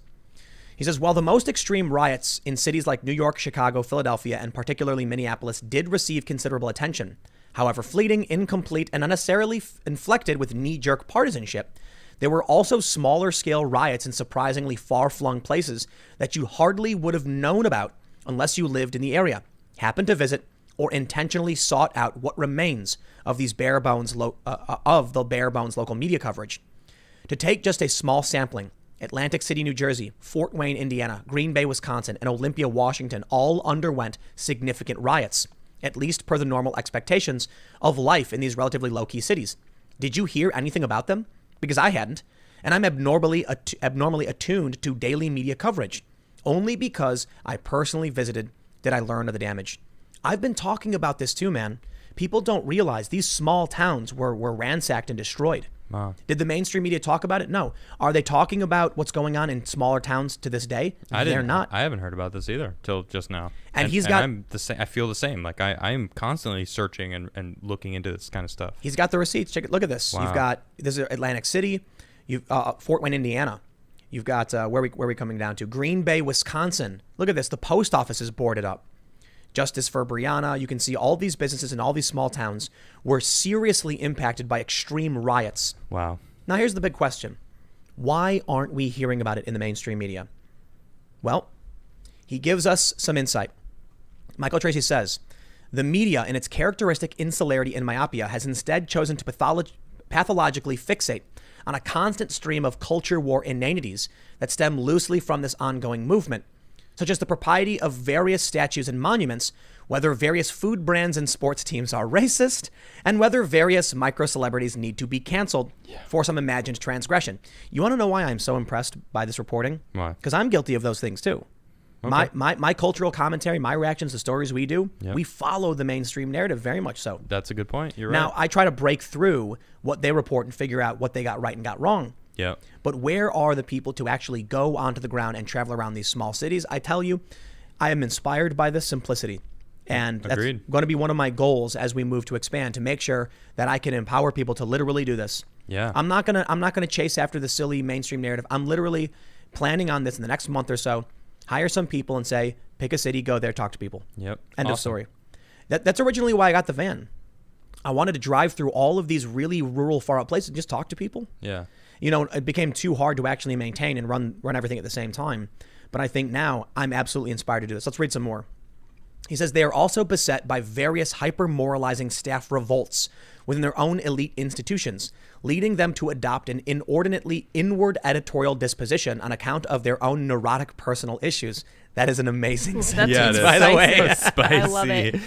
Under these narcissistic conditions, real-world human suffering becomes less of a pressing concern. It is not just these journalists, it's the activists in general. Yeah. I can't tell you how many people I know where I said, please talk about this man in Minneapolis who had his dream business burnt to the ground. Yep. And they say, no, you're just trying to make the activists look bad. I don't care about a revolution or a movement. I care about the people whose lives you're destroying. Yeah. The people whose lives have been lost. As most people do. That's what they're looking at. They're like, what about the wake of your flames that you're setting as you march forward for justice that has already been had? Like, it doesn't even make sense anymore. They lie. And that's why that graph I don't remember where the study is from about Black Lives Matter, the approval rating of it is going down, as just dropping and dropping because people are upset. They're seeing these Antifa break windows and destroy people's lives. There it is. Look at that. Support is dropping. And they argue, they're now trying to claim Donald Trump was trying to make this happen. Trump didn't do anything until July. Opposition was growing without Trump. Right. Trump only stepped in because he realized people were getting angry about all this. Yep. And so finally he comes in. Now they're like, Trump was trying to make it happen. He was ignoring it. He was not engaging. And I was getting mad. I was like, why won't he do anything? He finally does. And now he's addressing the needs and concerns of many people who are opposed to this. Yeah. Man, I'm about to get really angry. All right. I'm going to read this next. I want to read these, but then I want to show you guys, I want to show you what made me the angriest I've been in a long time. The angriest. The next thing he says is, journalists, editors, and pundits believe, either consciously or subconsciously, probably some half-scandalous combination of the two, that highlighting the harmful after effects of these historic nationwide riots would somehow redound to the political benefit of Trump, which to them would be the most disastrous outcome of all.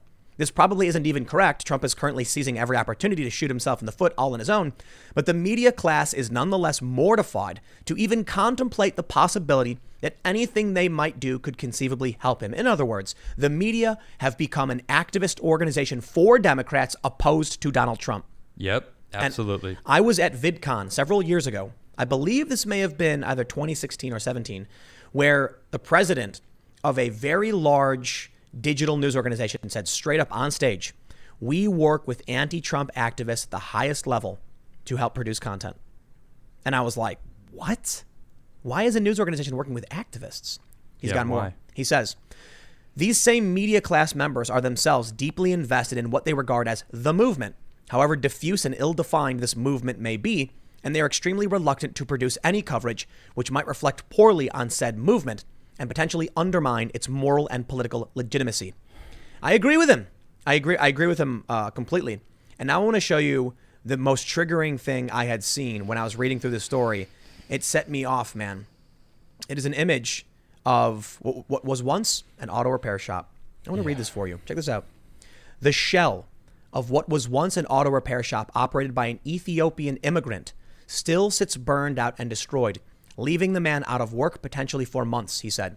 The man, who like many others did not want to conduct a formal interview, remarked that he now has nothing to do all day. His tools and equipment were also destroyed. And that was it. Ethiopian immigrant. You see, it's one thing when they smash your windows and you put up a board saying, please don't hurt me. Yeah. It's another thing when they make sure that you will never succeed ever again. They destroy your tools. The building could maybe be repaired, but he can't even do work in his parking lot. These people made sure that when they destroyed his business, the earth had been laden with salt, so nothing would ever grow again. An Ethiopian immigrant man. Why did he deserve this? Did his life matter to them? The answer is no. Like we talked about with the story of the McCloskeys and Garrett, they only care about power for themselves. Regular people will suffer, and so be it. They call a guy in a car a Nazi for protecting himself from a man with a rifle. They call the McCloskeys criminals who should be arrested for defending their property from an angry mob that has already been associated with this kind of destruction. And what do we get from Democratic leadership? They join in. Yep. I can't imagine what these people must be thinking to see the images of the Democratic governors and mayors marching with these crowds and then telling them your business must be remain closed because of COVID. I'm going to go out and march. I imagine one of these individuals must be sitting in their burned out building saying, my dream and my life has been destroyed. And they turn on what remains of their rubble-ridden TV. And there's an image of the governor smiling saying, that's right. Black Lives Matter. And that's the life they have now. From these people who romp about destroying everything. And you know what's funny? Trump is saying, I'm going to send in law enforcement if they request it. He hasn't. Well, because they haven't. Exactly. Right. They try and claim that Trump is deploying the Gestapo secret police all across the nation. Some of these people are probably begging for it. In fact, there's one story, where they picked one person up. I haven't seen anything else. Two viral videos. Oh, okay. There's one other. There's 2 viral videos. Because I haven't seen another viral video of anyone being taken black bagged, as it were. It's just it's that not one true. person. It's literally not true. As if police don't use unmarked vehicles, as if no one has ever been detained by a plainclothes cop before. Right. And now I see memes from the left saying things like, what if they were right-wing militia? Yeah, what if the guy wearing a polo and jeans who walked up to me and arrested me wasn't a cop either? What are you going to do about it? It's problematic, I agree. Yeah. But they're acting like this is special. They do this all the time. You get a Republican in office, and all of a sudden, every single instance of law enforcement is fascism. Yep. You get Obama in office, and it's, whatever. It's kind of bad. But I think the main issue, for the most part, is the default liberal types. The far left has always ragged on Obama, to be completely fair. They ragged on Bush, they ragged on Obama, and they rag on Trump. Okay, I get it. But it's the mainstream liberals who are, willing to just lie down as soon as they get their guy in office. Yep. So you know what, man? Right now, Donald Trump is deploying some federal agents for investigatory purposes. They're not going to go on the beat. They're not going to walk around streets. Some people in Chicago are asking for it. There's a story from Reuters I covered. People in Chicago are saying we desperately need the help of Trump and the feds. Wow. Unsurprising. Of course they do. Because the mayor has abandoned them. Yep. Not only abandoned them, has joined in and absolutely, and just given in to the demands of the rioters. So it's even worse. Yeah, that it reminds me of this meme. All of it. Yep. It reminds me of this meme right here. The more I learn about this man, the more I respect him. The more I think he's doing a great job for our country. And people, I have a lot of friends of mine. I have family members of mine that have been like, I watch a show, and I can't believe that I'm actually going to vote for Donald Trump this year. I'll tell you what, I'm disappointed. In who? What? In everything.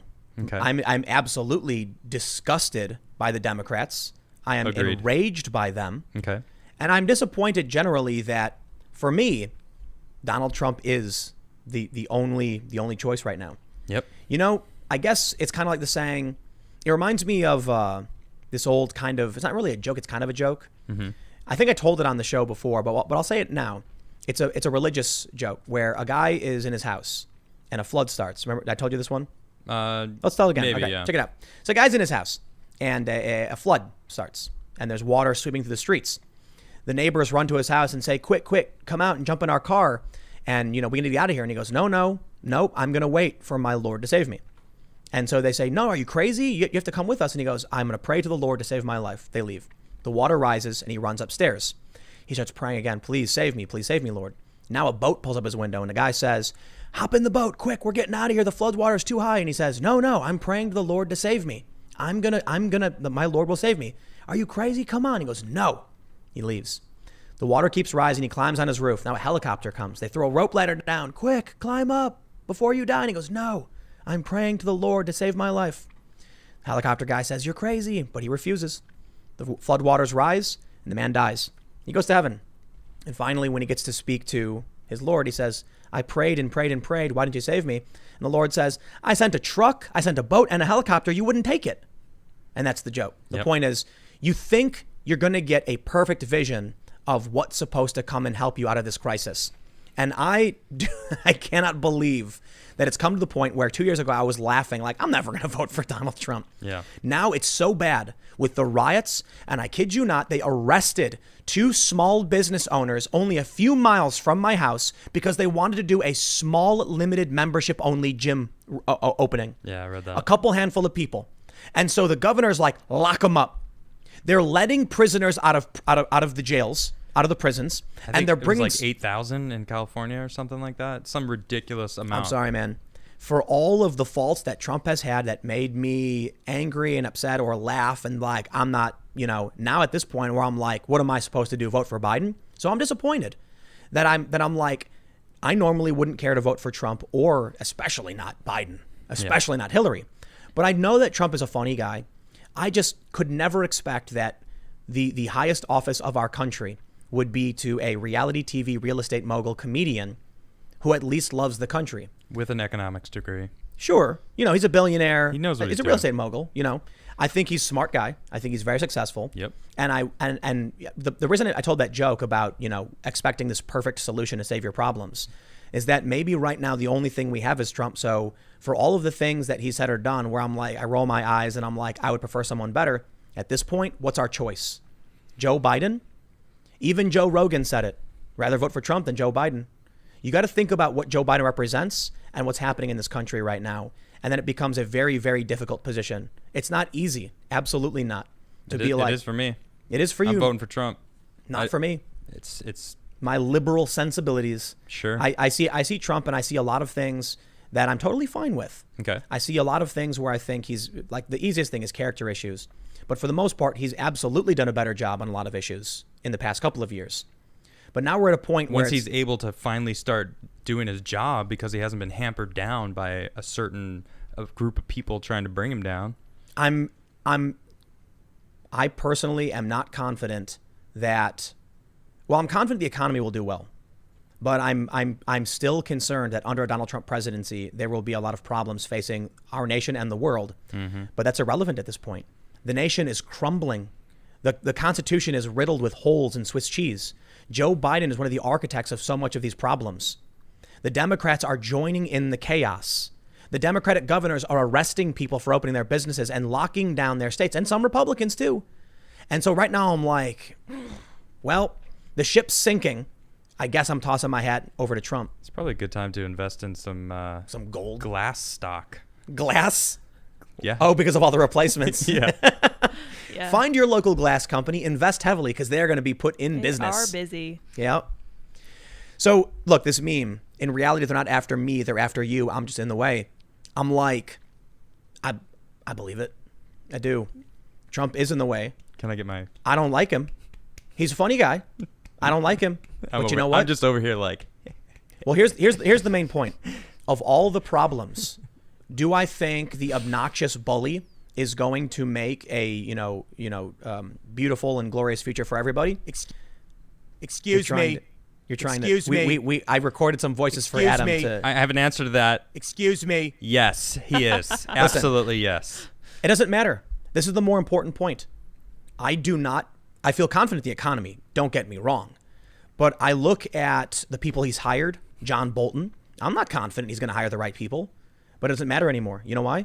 Because they're literally burning everything to the ground. The alternative And is worse. the alternative is beyond worse. The alternative end is of the country. oblivion, Yeah. outright oblivion. Well, I look at that and it's like he came into office not as a politician, becoming a politician, becoming the highest honor of the land, like the president of America, and half of the government right off the bat hated him, still hates him, still hasn't even accepted that he won in 2016, still to this day, and then who knows how many people they were being like, make him look as bad as possible. Even if if he hires you, make him look terrible. Let's undermine everything we can to get him out of office. Now like he brought in Barr. I like Barr. Well, Yep. he's started. You can see it that he's starting to be like get into the flow, of understanding his powers. Rex Tillerson? Tillerson talks about how he was kind of sick of having to tell Trump, look, Is what you can't do. No. He said, I liked almost every single idea that Trump had, almost all of them. But he was annoyed because Trump was just like, why can't we just do this? Yep. And he would be like, because legally we have to go through all of these things. And Trump's like, Dude. I want to fix all this. Like, let's do this. This. So he's had his hands tied behind his back. Well, no, hold on. This is actually a very common problem with business people becoming politicians. Right. When you own your own company, you're like, I see the problem, boom, fixed. Right. When you're in government, you're like, I see the problem, Oh, boy. let's submit to committee, and we'll hear back in 3 months. And then when half of that committee hates you because you ruined their whole plans to, Or you're costing them money. or same thing. Their as stocks, as their far as interests. these people, that's Yep. their plans. Their plans are money. That's what it is. Or their re-election, and their constituents are screaming Orange Man bad. Come back to this meme. Cut back to this meme. Now a little more context. It makes even more sense because they're after everybody. They want, and he's just in the way. And now he's learning how to really use the powers of the president to the best of his abilities. I want to see 4 more years. I can't wait. He did face a learning curve his first time in government. Oh yeah. Hiring John Bolton was one of the most laughably stupid things, and he's hired a bunch of really dumb people. Many bad choices. I'm hoping that because the alternative is like everything burning to the ground, that if Trump gets reelected and Republicans take over, they're going to fix several things like Section 230, Yep. for instance. I would love that. Yeah. It's crazy to me. And the war on drugs. And the war on drugs, bring our troops back from the Middle East. Yep. Man, I just want Trump to walk up on November 2nd and be like, decriminalizing marijuana federally, all gone. Everybody's being released. We're good. Don't worry. We're going to make sure the violent ones stay inside. I'll be like, all right, let's do this. I think so many people, he would probably win every single state, every single vote if he did that. Probably. What are they going to do? Come out against marijuana legalization? They would. They'd try. They would. Actually, Trump is wrong because some of these people, Well, he made hemp legal, and I didn't know that until I started researching into him. And Yep. that's awesome. Like we don't have to chop down trees to make paper or clothes. Like hemp makes. Oh man, there's countless things. You can make fuel out of hemp, and it grows like that. It's crazy. I'm not talking about like the people that smoke THC weed. I'm talking about like an actual application. Paper, CBD. CBD and hemp. Yeah, it's incredible what we can do with that. It's. Man, there's a lot. And he did prison stuff. reform. Yeah. I think now that he brought on a bunch of people he shouldn't have. He's Agreed. getting bad advice from people. He needs to get rid of the bad people. But you know what, man? At this point, it doesn't even matter for me because I'm like, if Biden wins, Biden will be walked all over by the far left. He already is. He'll fall asleep, and then it'll be the Obama administration all over again. And people don't realize the horrific things they were doing. Yep. If now that I'm worried that there's gonna be a whole bait and switch. That Trump. Oh yeah. No, with Trump. Oh, with Trump. Yeah, Really? because he fired the missiles in Syria. He's Okay. been doing drone strikes. He's been doing commando raids. Now, but to be fair, in the past couple of years, he's been pulling, drawing things down a little bit. And who was the person that was he was working with? Oh yeah, Bolton. Exactly. And who's a warmonger? Oh yeah, Bolton. He's the warmonger. the OG. warmonger. I'm Yeah. hoping. Here's Interesting. well, hold on. So while he was doing all that, while he was doing all that, who was the one that was helping him, whispering in his ear like, "This is what we need to do"? Bolton. So he was doing all that. Here's what I want. Now got rid of Bolton. I just want to finish this. Got rid of Bolton. Now what is he trying to do? Bring the troops home. So here's what I want. I want Trump to be so angry with John Bolton, he ends all this war just to spite him. Because Bolton writes Nice. that book and starts ragging on him. Yeah. I want Trump to hold a grudge and be like, you cross me, oh yeah, I'll pull all our troops back. I'll be like, yeah, Trump, you show him. Bring our troops back from the Yes. Middle East and from Syria and from these other countries where they shouldn't be. Right. That'd be amazing. Yeah, I That's have what I'm hoping friends for. that are stationed out in Europe right now, just in case. Yeah, I can't believe how many liberal friends I have are like, well, the war actually. I'm like, great. Trump's going to announce he's going to decriminalize pot, and they're going to be like, Oh, boy. Pot's but bad. there are issues. I would love to hear their argument for that. They did it with war. Yeah, they did it with war. I was reading this neocon who talked about the importance of American imperialism, and no. Sorry. You can't be mad at Trump for firing the missiles when I agree with you, Yeah. and then all of a sudden you're mad at Trump when he's pulling them out, because now I disagree with you. What you're doing makes no sense. Yeah. No principles. Mm-hmm. Well, how about we take this opportunity to jump over to the Super Chats? Yes. If you haven't already, make sure you lightly tap that there like button. No. Hold on. Wait. There you go. Wrong. You smashed that like button. I'm having fun with my soundboard, by the way. So you Adam- smash it. I'm not done. You smash that like button. Okay, continue. Adam asked me to record some Trump impersonations. Wrong. No, that's correct, actually. Actually, yeah, it is. Excuse me. Yes. So now he can make my Trump sounds. China. At Tim. Yep. At me. China. It's great. Those are actually Tim doing that. So Yeah. that's Pretty pretty good. good. Also, subscribe. If you haven't subscribed, hit the like button and the notification bell. We're going to read your super chats now. Yes. And if you really do like the show, spread the good word of Timcast IRL. Just tell everybody we're the best. We're on all of the, we're on all. We are, yeah. On all platforms? We're on all. Okay. Except Pandora. I do want to say thanks for the person who sent me this epic What is this button cool board. thing? This Button is board. I can smash the buttons. Oh, cool. And It does things. It makes sounds, I guess. So this is pretty insane, this thing. Look at this beautiful sound box. Cool. So cool. Custom made. Made of real wood. Gotta make it work. Yeah. All right. All right, let's read some super chats. We got Ryan Duffy.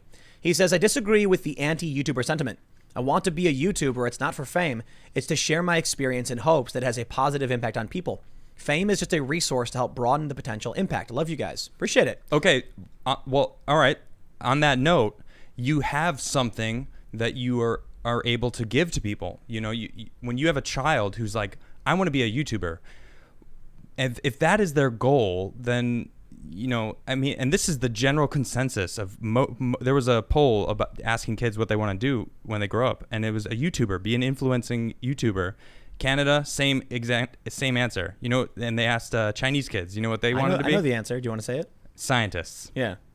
So there's nothing wrong with wanting to be a YouTuber if you have something to say, like what you just said. If you have, a voice and you have a solid backing of what you want to give to people and people want to listen to it, by all means, be a YouTuber. That's awesome. I didn't start out wanting to be a YouTuber. I have a lot of experience doing many different things in my life.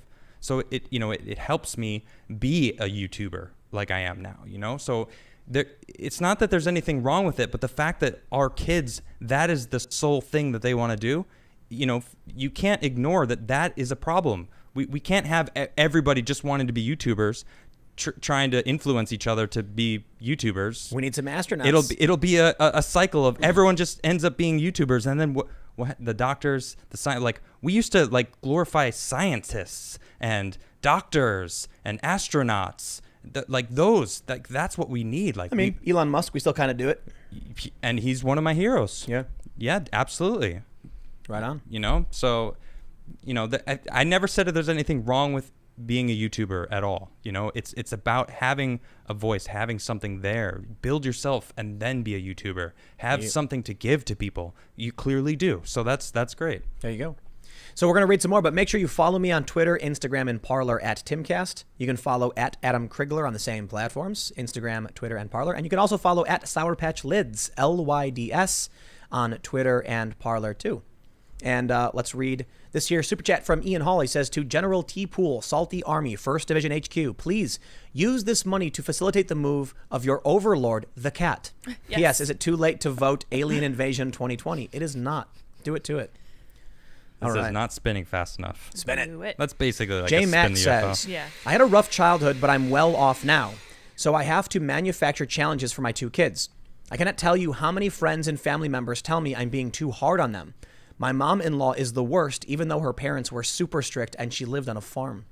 Kids got to have challenges, man. You can't just give them whatever they want. Absolutely. 100% agree. Definitely. Yep. Hello, Tim, Adam, and Lydia. First-time donor, long-time listener. My husband and I own a house in Northwest Chicago. We just received our previous owner's vote-by-mail application. What should we do with it? Keep up the great work. I have no idea. I have no idea. I don't know. That's a problem. Shout out to the Northwest suburbs. Yeah. Where I grew up. I don't know. I don't know what you do with it. What do you do when you get someone else's mail? I'd Google it. Return I'd it. shred it. Return it. Call the post office. Tell them take it back. Yep, that's a good Joseph Kasky says, return to sender, I guess. Yeah, maybe. Joseph Kasky says, this is the evergreening of America, and I have been regularly telling everyone around me the history of these current events. Critical theory in action. We could have had Tulsi or Yang, but the neo-libs refused to give up their grip. Yes, there could have been a slightly left-leaning populist who was willing to work with conservatives, appear on their shows, argue with them, and actually come to a compromise. Instead, it was far left or nothing, or corporate Biden. Yeah. So this is what you get. You get now Trump. it's both. And now you get Trump. Well, Biden is far left and corporate. Oh, right. I mean, he's what I was not enough of either. He's not far left enough for the far left. Build back better. Yeah, build back better. Ty Scott says, the new UFO should be on the way. I got Adam another item as as well that pairs with another prop you guys have in the studio. Hopefully you'll enjoy it. Aloha from the Valley Isle. That's Appreciate so it. Cool. Okay, I'm excited. I know this person hit us up. The other, what was the name? I missed Ty? the name. Ty? Yeah. Ty Scott. Thank you, yeah. Ty. That's awesome. You were talking about a new UFO. I guess we've got a UFO for Adamcast, which Nice. is Gosh. which is sweet. Is it like the same kind of UFO? I have no idea. That's There's- you know about as much as me. I'm gonna spin this UFO though, because I'm stoked right now. There's one that has a cow on it. And it's like sucking the cow up, I saw. Oh, fun. That's Yeah. interesting. Cool. And I'm excited for the extra item that you Ooh, yeah. have included in there. Yeah. Deplorable Pirate Captain Gunbeard says, if you move anywhere near water, here's a few dollars for a stand-up paddleboard or kayak. I was thinking about getting a kayak, Yeah, man. but just in general, I was thinking about it. Right on. Daniel J says, listening to you guys while mountain biking on the Glacier Ridge mountain bike trail in Long Island. Oh, cool. Here is cat food money. People really like making sure our cat is fed. He is very well fed. Cats, Yeah. plural. He's Cats. Very fat. There's two that They're live very here. fat. Sporkwitch says, One read is Friday's fat. stream. Feminism and equal rights did affect the market and income. Almost overnight, labor supply doubled while demand stayed the same. This is the start of a shift from one provider family to both parents working without time for the kids. That's a good point that we didn't even talk about earlier when we were talking about what could be the cause of this We didn't get into snowflake generation. Well, no, we right. What we talked about was the economic shift where all of a sudden the middle class stagnated, but the 1% grew. Yeah. We didn't get into great detail about it, but one of the things I have talked about in the past is that when you brought, when equality came about, all of a sudden the workplace, the labor supply doubled overnight. Yep. But not just that, it was a bunch of Republicans who were pro-immigration. That's why Bernie Sanders said it was right wing. And so all of a sudden the labor supply was being rapidly flooded, and it was easy to suppress wages. So yes, I think we've been exploited by massive multinational corporations for a variety of reasons to drive wages down for cheaper labor to extract resources for themselves. You know who's trying to make a change to that? Yes. Can you give me back to this meme real quick? Here. There Oh, we go. yeah. Yeah. Did you know Say no more. All right, that continue. a bunch of the demands of progressives were enacted under Trump? A bunch of businesses started bringing in parental leave because the economy was so good. Awesome. 4-day work weeks, Awesome. improved health care. They want to. They want to make him so bad, but Orange Man rad. Well, but he didn't do it.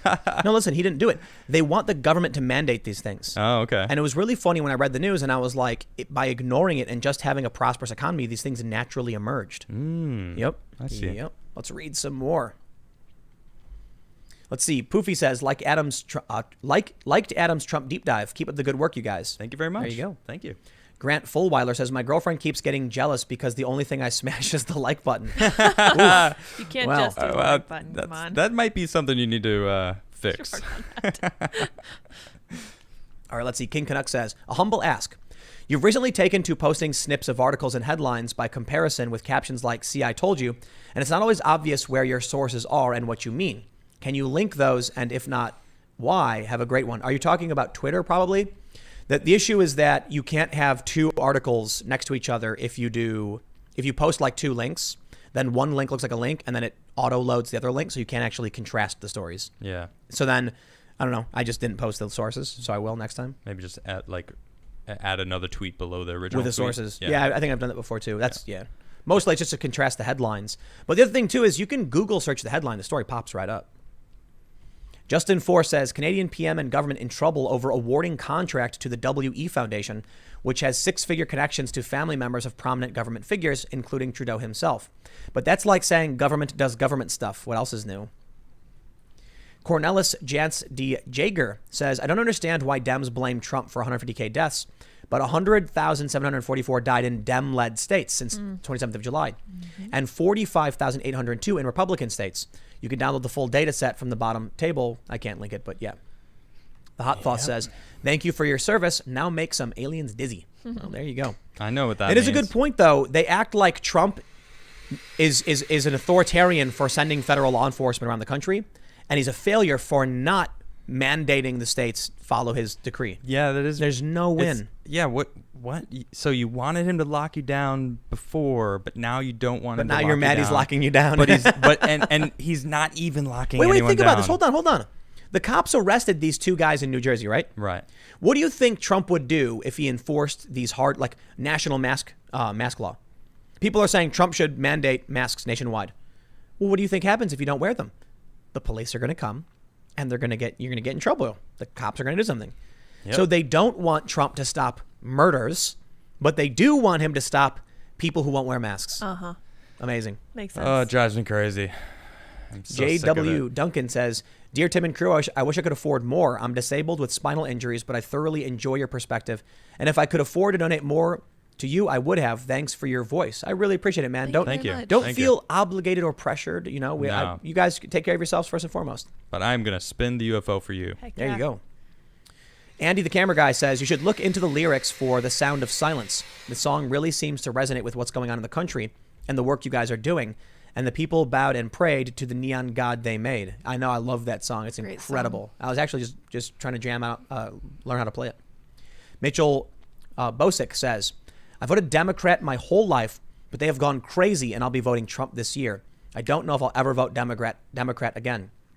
How could we hear this over and over again from so many people Yep. and they still claim that Trump is losing? No, they keep claiming it, but I laugh every time I see it because that's all I see. We keep hearing the walk away campaign.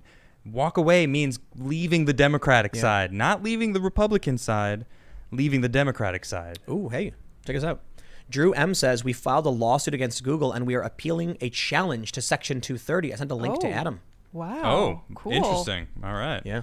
I hope I can find it. I actually just did a new tweet today. If you're on Twitter, post it on the new tweet pinned on my page. It's just the new thread for the week of ideas for the show. Jim Watari says, moving money. Appreciate it, man. Yes. Mommy Yuv2 says, so how about Tom Hanks getting citizenship in Greece? Yeah, weird, Oof. right? Well, I I didn't don't hear know. about that, but I don't follow celebrities.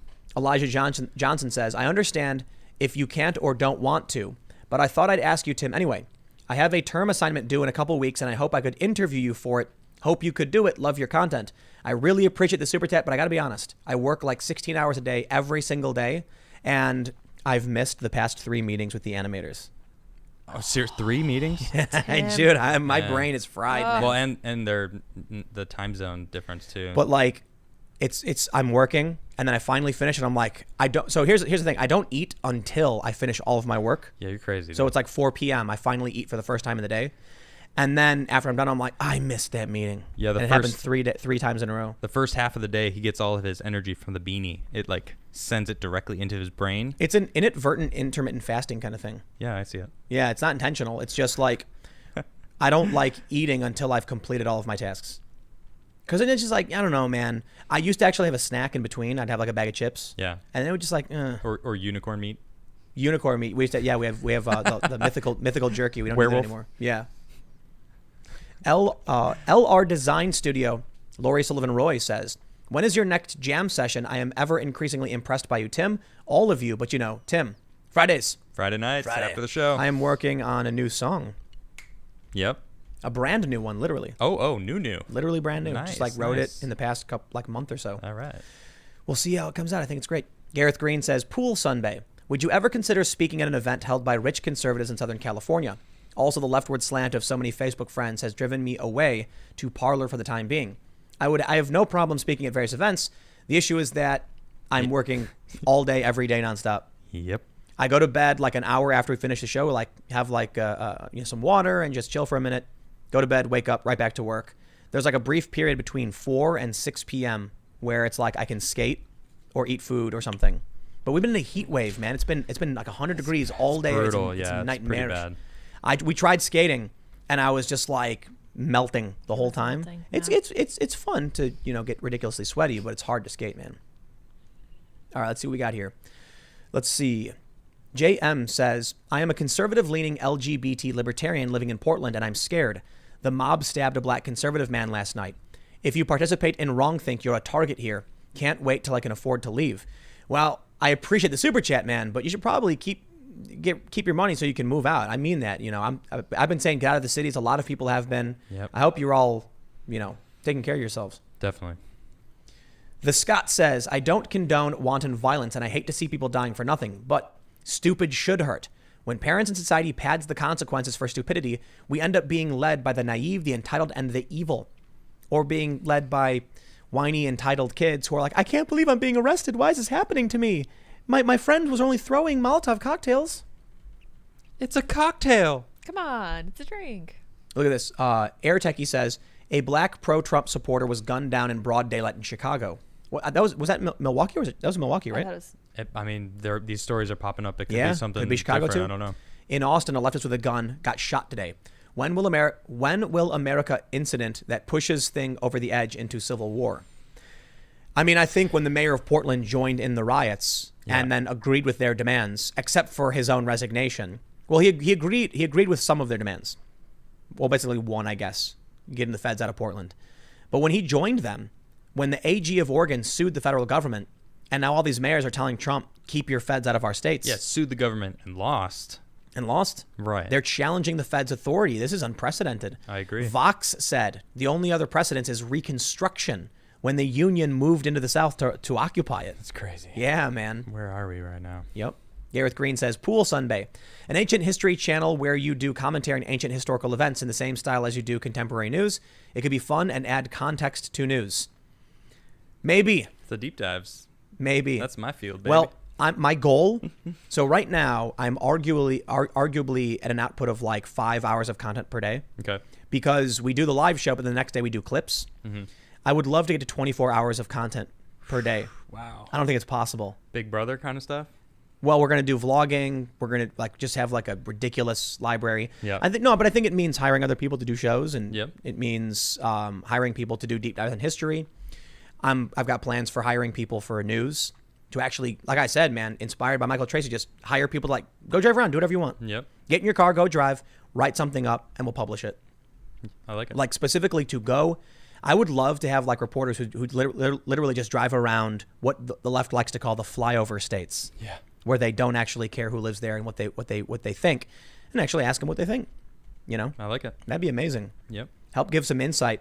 And I think the New York Times and other outlets have tried doing it because they realized they've lost touch with Middle America. Yes, they have. But that's big. Balian says, finally back in civilization, was on top of a big A hill, soon to be one of the largest gold pit mine in the world in Alaska. Now I have a week's worth of videos to catch up on to see how much the country has burned down. Oh, boy. Quite a bit, actually. Quite a bit. A lot's happened. Yeah. All right, let's where are we at? We'll jump down here.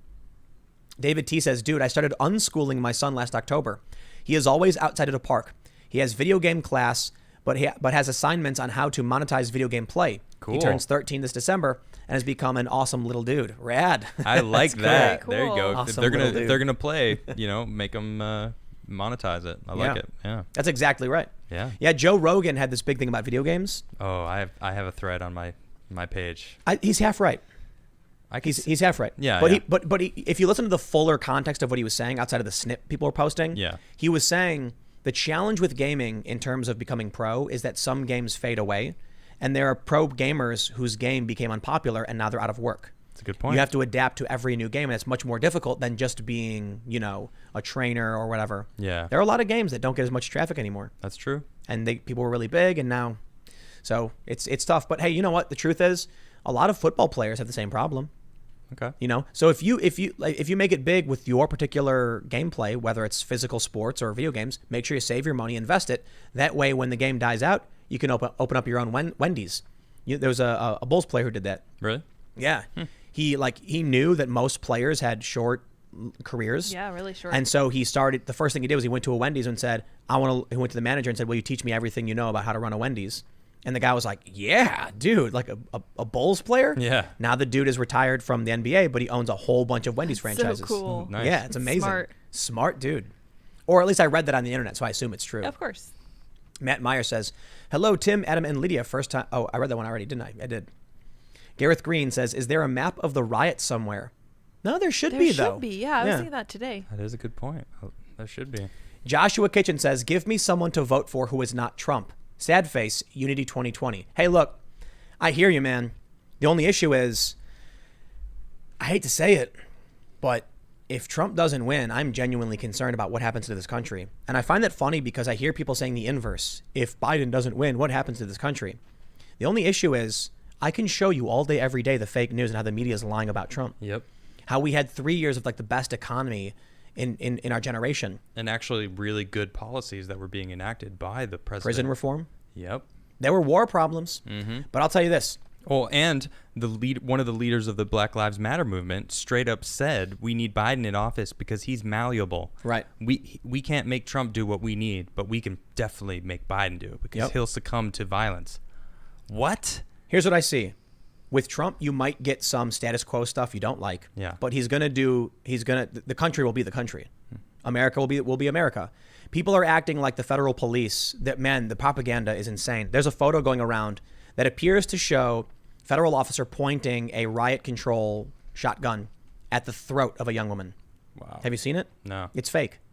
She's standing here and the gun is like right here. But they took the photo so it's like this. Yep. But you can see her head's tilted to the left. There's another photo from a different angle where it's the same thing. It's like this. He's pointing past her and people are trying to frame it like he's pointing at her. Of course. And of course, Reddit is dominated by this stuff. Of course. That's scary to me. What do you want? How do you want to live? Do you want to have your free speech taken away? Do you want to have your state start just like taking your rights, your gun rights, your right to property, your Fifth Amendment? I mean, Fifth Amendment. They were falsely accusing people. Excuse me. We had all the big scandal with the colleges, Title IX, all that stuff. Mm-hmm. Our amendments and our civil rights are under attack, man. Yeah, it is the evergreening of America. That's exactly it. Yep. Kevin McCarthy says, Adam gets Trump. Tim is coming around. Technically, I think I'm becoming more... Hold on. Technically. Well, right. So in actuality, I'm becoming more depressed looking at Biden every day. Excuse me. It's true. I feel slightly better about Trump than I did 2 years ago because of the attempt at withdrawal of our troops from Afghanistan. Yep. That means a lot. It really does mean a lot to me. I see it, yeah. But what's really happening, in my opinion, is the left is drifting further and further away, and they're becoming more and more emboldened and psychotic. And the governor of New Jersey literally arrested 2 small business owners. Yeah, it's messed up. That's like, you know what, man? There's 2 things here. How dare you? You want to play these games? I'm going to go and vote for Trump despite some of these people. Yep. But the other thing is, Trump didn't do it. Trump didn't order anybody to be arrested. He's actually not sending the feds to enforce this stuff. Yeah, the Democratic mayors and governors are the authoritarians. It's crazy. If you just pay attention, you see it. You know what I'm worried? I'm worried the Democrats are going to cheat an election.